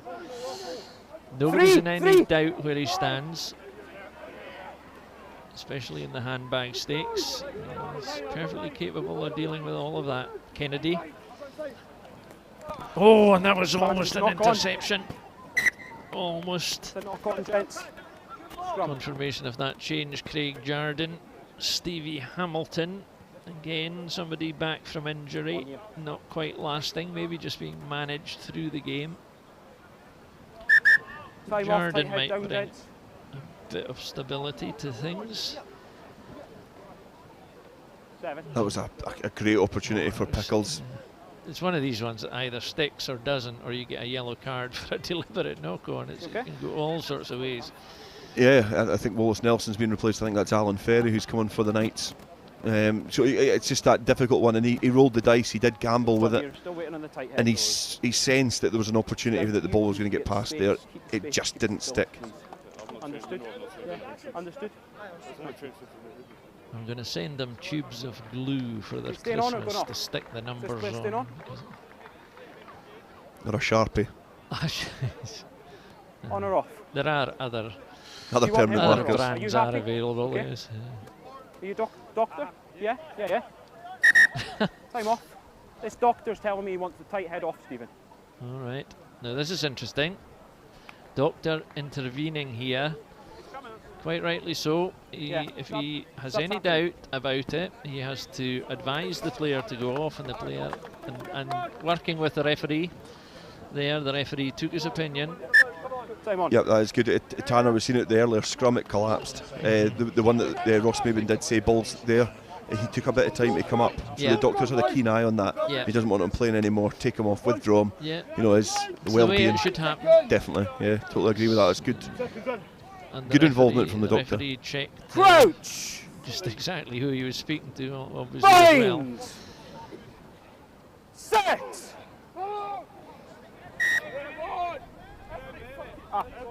All 6 of you. Time off. Here we all go. 6 of you, come Lecture coming. Let's lug in. I love these talks.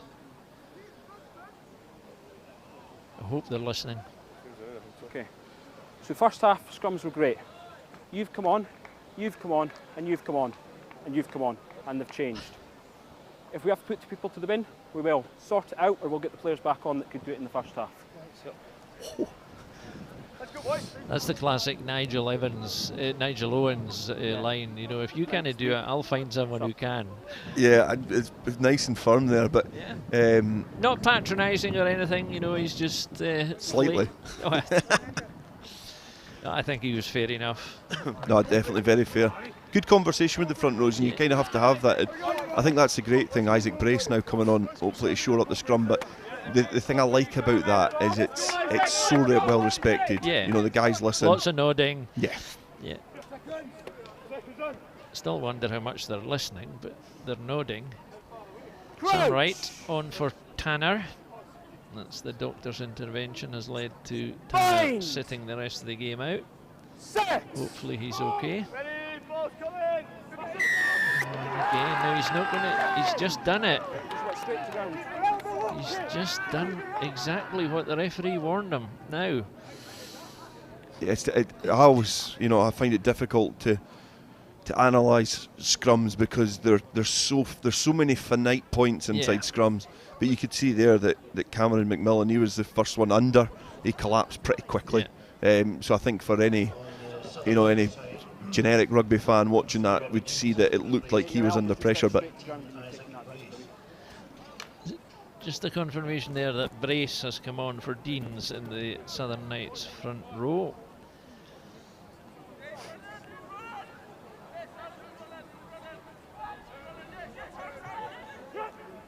There's the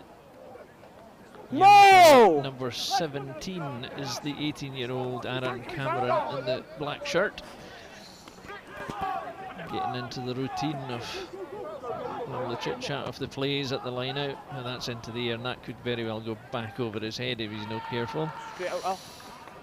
Just doesn't work, and that's first time we've had to go back to this thing about the scrum half and the specific skills of the box kick and the decision to do it and then the execution of it. Yeah, and McGee's had a really good game at scrum half. I think there's been 2 occasions that he's reactively box kicked, and that was one of them. His one previous to that was in the first half, had the wind. It was really good, but that one I think he's just been a bit too sharp to try and get the ball downfield. Kennedy to hold in. Down to the knees, here's Cunningham again. He's done his best to get in the game. Backwards, play on, backwards! Well, they got away with that one.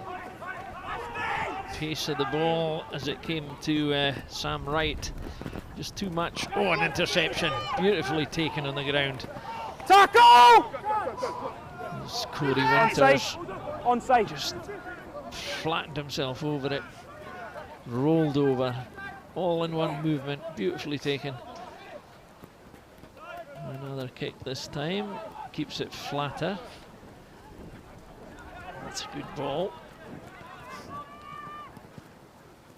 I think this is just going for length, trying to keep it in play. The chase, they've stood them well off that one. They've allowed the Knights to come at them. Carried back out. And that's probably going to be called, but no, must have just made it. Lucky boy. I don't think he was happy when it came off the boot. He sclaffed it a little bit. Seemed to go off the side of the boot, really, isn't it? Yeah, but it's good. Again, when you look at that in terms of the territorial gain of that passage of play, they were well inside their 10-metre line. They kick downfield, they gather, they make some good ground, and then they kick further back. So, although it's a Wolves ball, they're having to attack from deep to try and build a bit of momentum. But there's a great interception by Mason Cullen earlier on, the youngster from Jed.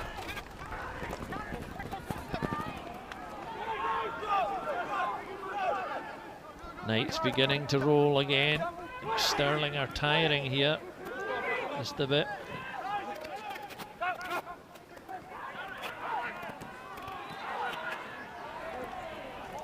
It's another good surging run.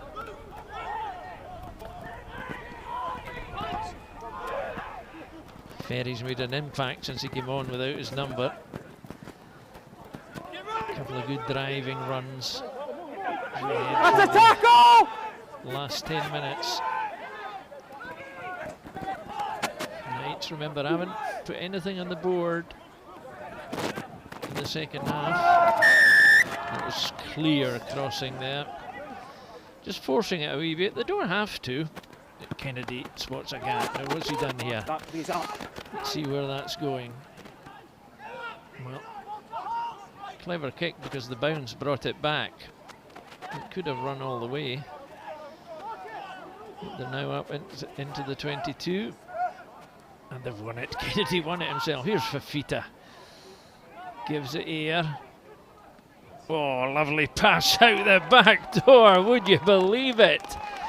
Would you believe it from Hamish Ferguson? Out of the back door. And in he went. That was a beaut. And that came off a really good kick from Stirling Wolves, kicking downfield, making good territory. It was Sean Kennedy from a penalty. Yep. Didn't get the line out, but Mason Cullen opted, and you can see number 23 tracking in field. He knows that he's had a bit of a boo-boo there. The youngster just coming into the Knights from Jed on loan as emergency cover, but he tried to show his footwork, show his pace, and make an impression, and that's what you want to see these guys do, but he just chose the wrong option there. but a little pitching wedge over the post as well from Holden. Brings it within you 5. know what? It's going to be an interesting last. It's now a 5-point game in the last 10 minutes. 66 minutes. They were on. There was a line out just in front of that Southern Knights sign you can see on your screen at the moment. And I was thinking this is going to be an important part of the game. The Wolves lost that line out, and it's then ended up at 4 minutes of kind of attritional warfare in between the 22s. But that opportunity from the Wolves is something that they probably wouldn't have been able to take in the first half. And Fafita just noticed that he could do nothing, floats the ball wide, and they just a little bit of pedestrian linking up in midfield, and Southern goes in for a score. Yeah, just to confirm it was. Oh, that's I can see the referee not liking this one. Just tossed him up in the air, brought him down head first, and I think the referee is definitely, I know, thinking about it, yellow card. And I think just didn't quite catch who he yellow carded. But we'll have a good look at it here. Alan Ferry, I believe. Yeah. Another player off the bench looking to try and make an impact and bring in that physicality and aggression. He needs to measure it, and by my reckoning he won't be back if he's 10 minutes from now. And I'll invite you to cogitate on your FOSROC Super 6 Player of the Game award, and you can let me know in due course. We're in the last 10 minutes and it's a 5-point game. And now the yellow card is on the Southern Knights tally. So how are Stirling going to use it? Kennedy's going to have a go. Kieran Clark has joined the fray at fullback for David Colvin.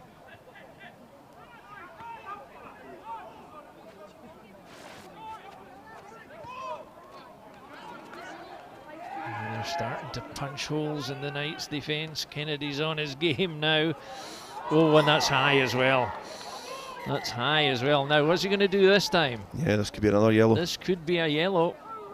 That was just bad timing. I don't think there's any malice in it, really. It's he's yellow carded him. It's the Knights number 13, Corey Winters. Yeah, I think he's more been carried with him. He's trying the momentum. Yeah, he's trying to cover back for himself, and you can see he was quite apologetic on the ground. And obviously, no malice in it. It's one of those tackles where he's just riding a bit high. The Knights are going to finish this game with 13 men in the first half. Or less. Or less, yeah, exactly.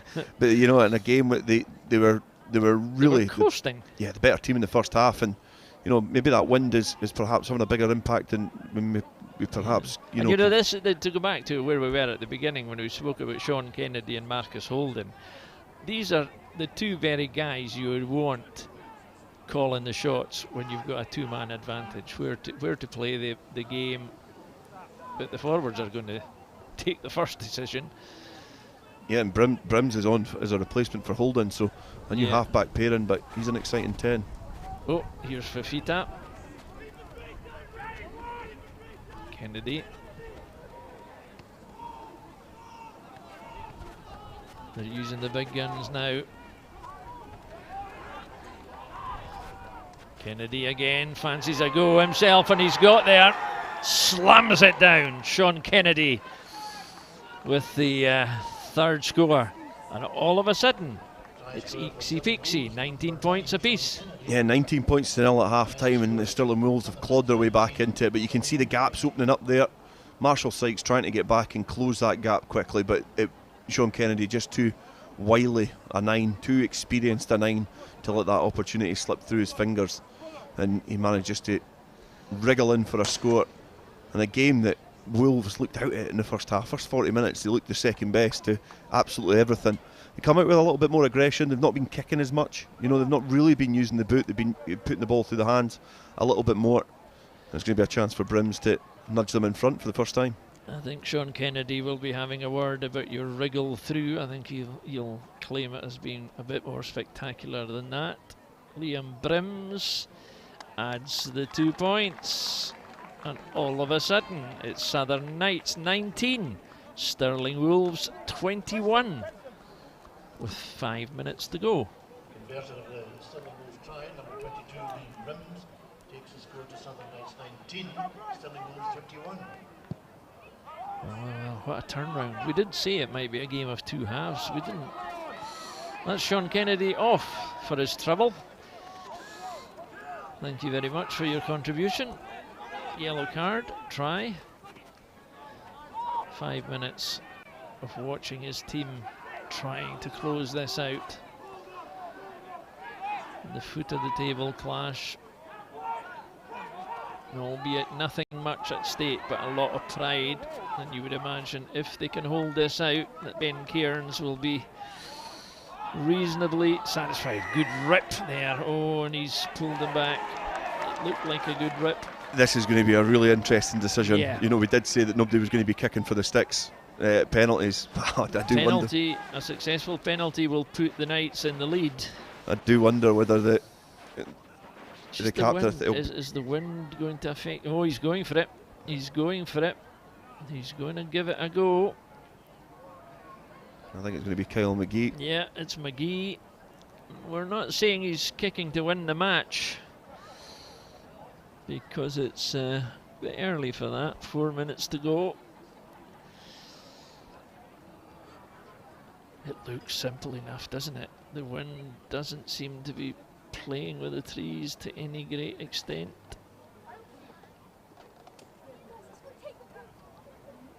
McGee to put the Knights on the board for the second half and into the lead. And the flags tell you that he's missed it. He's missed it. I think he's tried to kick that up the Eildon Hills because he's put some power through that. He gave it everything, didn't he? Maybe he just thought the wind was there and it wasn't. Well, he's in the best place to decide. So there were 4 minutes left. What a chance, Dale. Yeah, that's a huge chance. I think that you could have put that one over yourself. No, I was. I don't wish to demean him in any way. No, I know, but much more to it than that. I think looking at that, although there's not a lot of, you can see the trees moving about in the wind, but the leaves are still on the pitch. Yeah, it's that mind over matter. You're wrestling against the wind in terms of how you're going to strike the ball with your foot, and he's obviously just thought too much about it. But the Knights, they'll look to try and keep the ball in hand for the next 3 minutes and try and fashion up another opportunity. Oh, and Stirling, all credit to them. And you have to give them credit for the way they fought back. I mean, 19-0 at half-time to turn it round and edge ahead and then face defeat almost certainly with that penalty, because it was difficult to see that they would have got it back. But you've had time to deliberate on your man of the match, Dale. Your choice? Yeah, I think sometimes it's too easy to go with the team that's going to win or is winning, and I think the first half and second half performance of one guy in particular stood out. I think it was that man there, Aidan Cross. I think that not only just for his input in this game, his input throughout the season's been phenomenal, but in a game that it needed sparked into life, he'd run that angle, he's made the most yards, he's worked hard off his wing as well, and if the Knights do go on to lose this game, he'll be one of the most unfortunate players to do that, him along with Sam Derrick. But certainly Aidan Cross was probably the standout performer on this pitch, because the way that the Wolves have got back into this has been more workmanlike than anything else. Good choice as FOSROC Super6 player of the game, Southern Knights Aidan Cross. The first try scorer in 13 minutes. A beautifully judged run. Another substitution being called here. Along with that, Arnott, George Arnott for the Wolves has been pretty impressive. Yeah. I think he's been really good. Pow's carried a lot for the Wolves. They've just not had too many highlight reel moments, and I think that's sometimes a little bit of difference, and I think Cross certainly deserves it. So they just need to retain possession would be the first job. 2 minutes, they would have to do that now. To frustrate. Another substitution there, Russell Anderson on for Rudy Brown. Untidy ball, but rescued. And this time the Southern Knights have turned it over. Sam Derrick was in such a strong position there.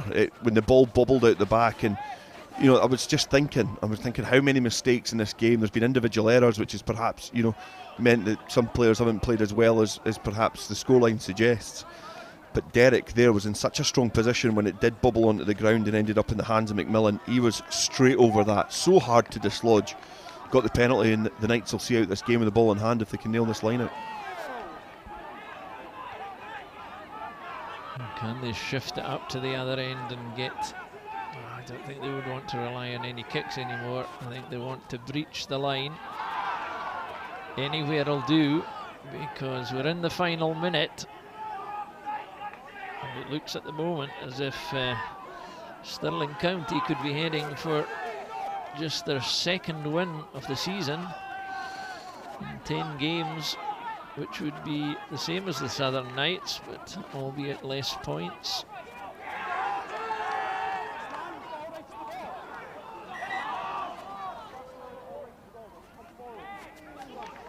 They haven't obviously picked up the fourth try bonus, which is a bit remiss of them. It would have helped, but nonetheless. So the Knights getting very fortunate there. Sykes just getting a little bit isolated when he was carrying the ball forward. The energy that goes into supporting and clearing out rucks was just starting to fade away from the Knights. Fortunately for them, from the Jackal, they've knocked on the Wolves have knocked on the ball, and it's a put into the scrum. And what's a great position if you had 15 men on the field.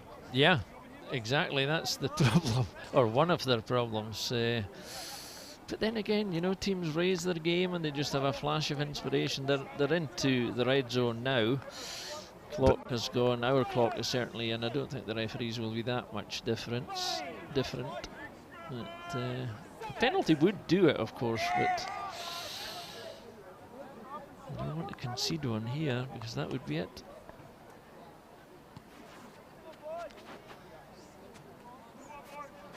The difficulty now is that you've got five players, well, four. You've got 4 players behind the scrum because the scrum half's at the he's at the set piece. So there's not a lot of options. So you want it in and out quick. Yeah, you're going to have to keep this tight. It's going to be Derek picking up at the. Well, they've got 7 in at the. They've taken one in. Yeah. They've got 7 at the scrum, so it adds another body in the backs, but it's still a big ask for the Knights to try and get back in a winning position. He needs to take this and go. Here we go. The last hurrah. That's our man of the match. Would he have been better holding on to it, because Stirling Wolves have it. There's only one place to put it now. And there it goes, because that is enough to give Stirling Wolves on Ben Cairns' last escapade in charge of the squad, his second victory of the season. What has been a difficult season for the club, but they, to be fair to them, have turned things round today in quite spectacular fashion from half-time when they were 19-0 in arrears. They've put virtually all the points they needed to clinch the game, and they've come out at the end of the day. Southern Knights have got 19, but Stirling Wolves have 21, and they deserved it, Dale, over the piece. Yeah, I think that both teams played a good 40 minutes, and with 2 points between them is pretty much, it constituted to quite a exciting game, good finish.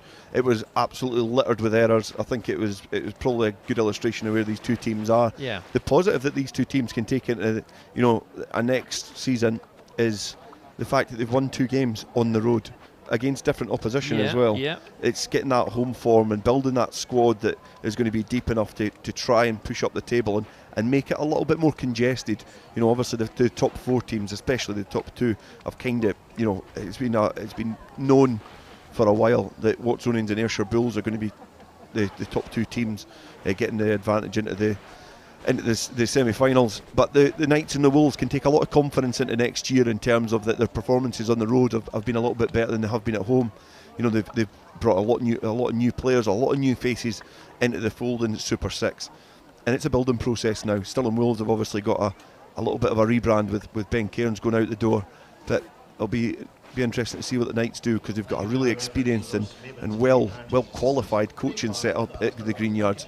So it's going to be interesting to see what next season holds for these two teams, but they can hang their boots up and take a break or go back to Premiership action in the draft. Poor Benedict Grant there has got another appointment with the doctor.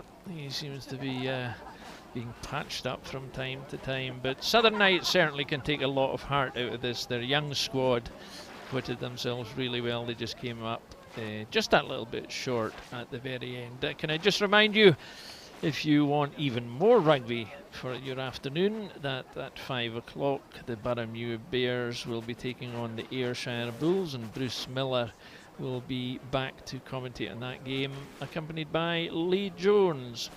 But, however, let's have a good gander through the replays. We'll start with the first half because it was fairly spectacular, really. Stirling got off to a terrific start because they had all the possession, all the territory that they would want, but Southern Knights hit them with a hat-trick.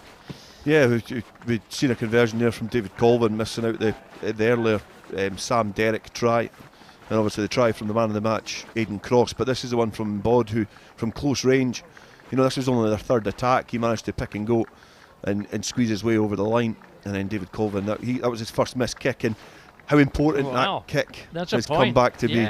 We missed that, really. We didn't emphasise that enough. Really. No, I think because it was so much of a formality, but straight away in the second half they came back. George Arnott, after some good work by the forwards, Benedict Grant just noticing there was an opportunity, draws those two defenders in, and they just can't get across quick enough. And I think David Colvin's perhaps been the swinging gate there, just let the gazelle through the traps there. But they just kept at it, and all of a sudden it was like a different game completely. And then we had this. Yeah, this was the flash, but this was perhaps one of the most important points in the game when Aidan Cross was trying to make a nuisance of himself, Cunningham getting in the road, and then Kennedy just ragdolls him to the ground. And you see here Bod coming from a bit of a distance. I don't think he's done too much. I think he was first there. I think that's the problem. He just copped it. You can see there it is starting to kind of get a little bit heated, and as the players come together, but. It's a common occurrence, but from that, the pressure from the Wolves, Southern managed to go in for a score and make it more of a game, and it was at this point that you started to think there was a way back for the Wolves in this fixture.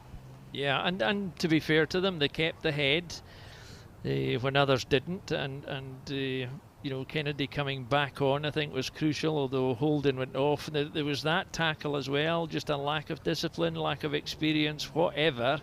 It didn't help.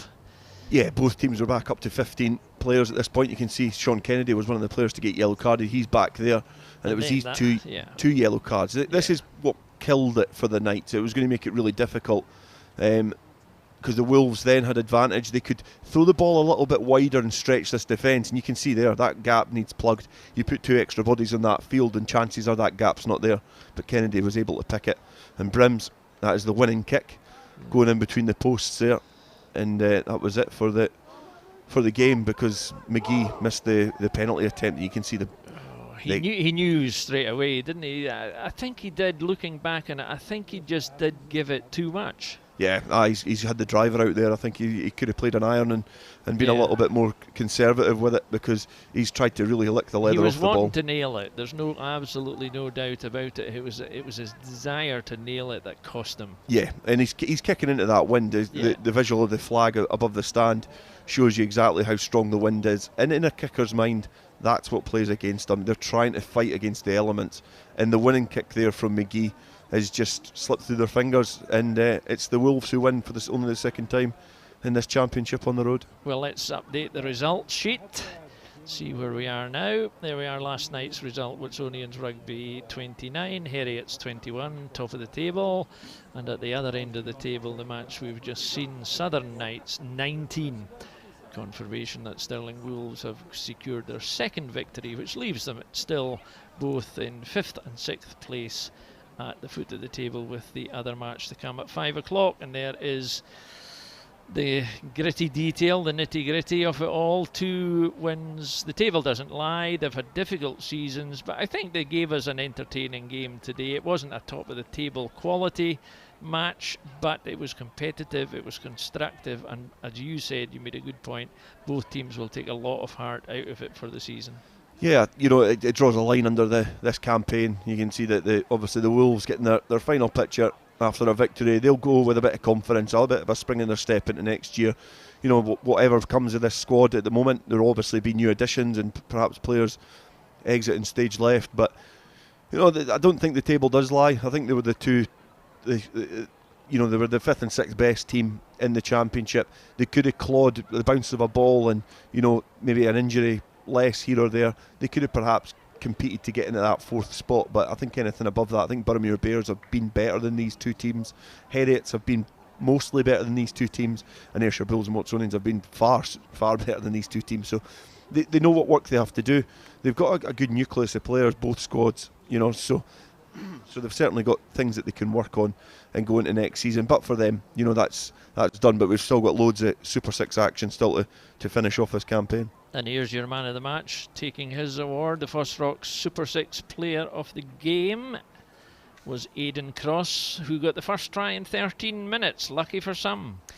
Yeah, he's had a very good season, and I think that, you know, he was probably one of the standout players in this fixture. There might be some who disagree with me, but you know, he was working hard off his wing. He worked hard in defence. Kieran Cooney just giving away drink for a change there, which is not a characteristic of his. But you know, he's worked hard off his wing. Defensively, he was really good. He got the first try. He made the most yards in open field as well in terms of his ball carrying, because he was asking questions of the defence. He didn't do a lot wrong. The only thing he did wrong was the kick at the end. Perhaps he could have kept it in hand, but you know, when your player's down, you've got to throw caution to the wind, and you know, we can perhaps let him away with that because there were backs to the wall then. But he's had a really good campaign. But it was an entertaining game. It was good. It was, you know, it had a bit of everything. It had, you know, a big lead, the team coming back in it. We had cards, we had flash points, we had loads of talking points. But in the end, both teams have work to do ahead of next season. Just about everything bar a streaker, I think. A final word on Cross. Where do you see him going from here as a player? You know, I mean, we don't want to jinx him or put too much pressure on him. Difficult. I remember watching Darcy Graham in one of his first games in a Hoyt shirt, playing Boroughmuir at Murrayfield in the cup final, and I would never ever have guessed he would have been as good. I always thought his size would play against him, but top scorer in the competition now, all that stuff. He's a brand himself. He's like Cheslin Colby. You know, he's a young player with good feet, good pace. I think if Aidan Cross sticks to it, he might get an opportunity, but he has to stick to it, keep this form going and that consistency, and that's what the Super 6 is great for. It allows these players this environment to test their skills, show what they've got, to then go up the ladder. This is a big step up for players, and Aidan Cross has shown that he can go up from National 1, which is below Premiership, remember. You know, he can go up from National 1 rugby at a historic club to go to Super 6 into semi-pro, and he'll be craning his neck looking upwards to see if there's any chances in the professional setup. But I'm sure Edinburgh and Glasgow will have an eye on a lot of these players in this environment. Yeah, and if you think about guys like Aaron Cameron, for example, just 18 coming in, I noticed he was blowing heavily at one point there, but what an opportunity for him as a player too. So it's been a fantastic afternoon, a great way for Ben Cairns to finish his tenure at Stirling Wolves. That's the way it finished in terms of the score, 19-21 at the Greenyards, and we wish Ben Cairns all the best in his next move within rugby or wherever he is going to end up. Dale Clancy, my thanks to you for your coverage today. It was a pleasure as ever. Our thanks to your father for his advice, freely given. Our thanks to everyone at the Greenyards, and our thanks particularly for the weather, albeit that the wind was a bit of a trial from time to time. It gave us some magnificent pictures of the borders, and what more can I say? That's it from us, and please do join us at 5 o'clock again for the Boroughmuir Bears against the Ayrshire Bulls with Bruce Miller and Lee Jones. For me, Hugh MacLennan, for the time being, bye-bye for now.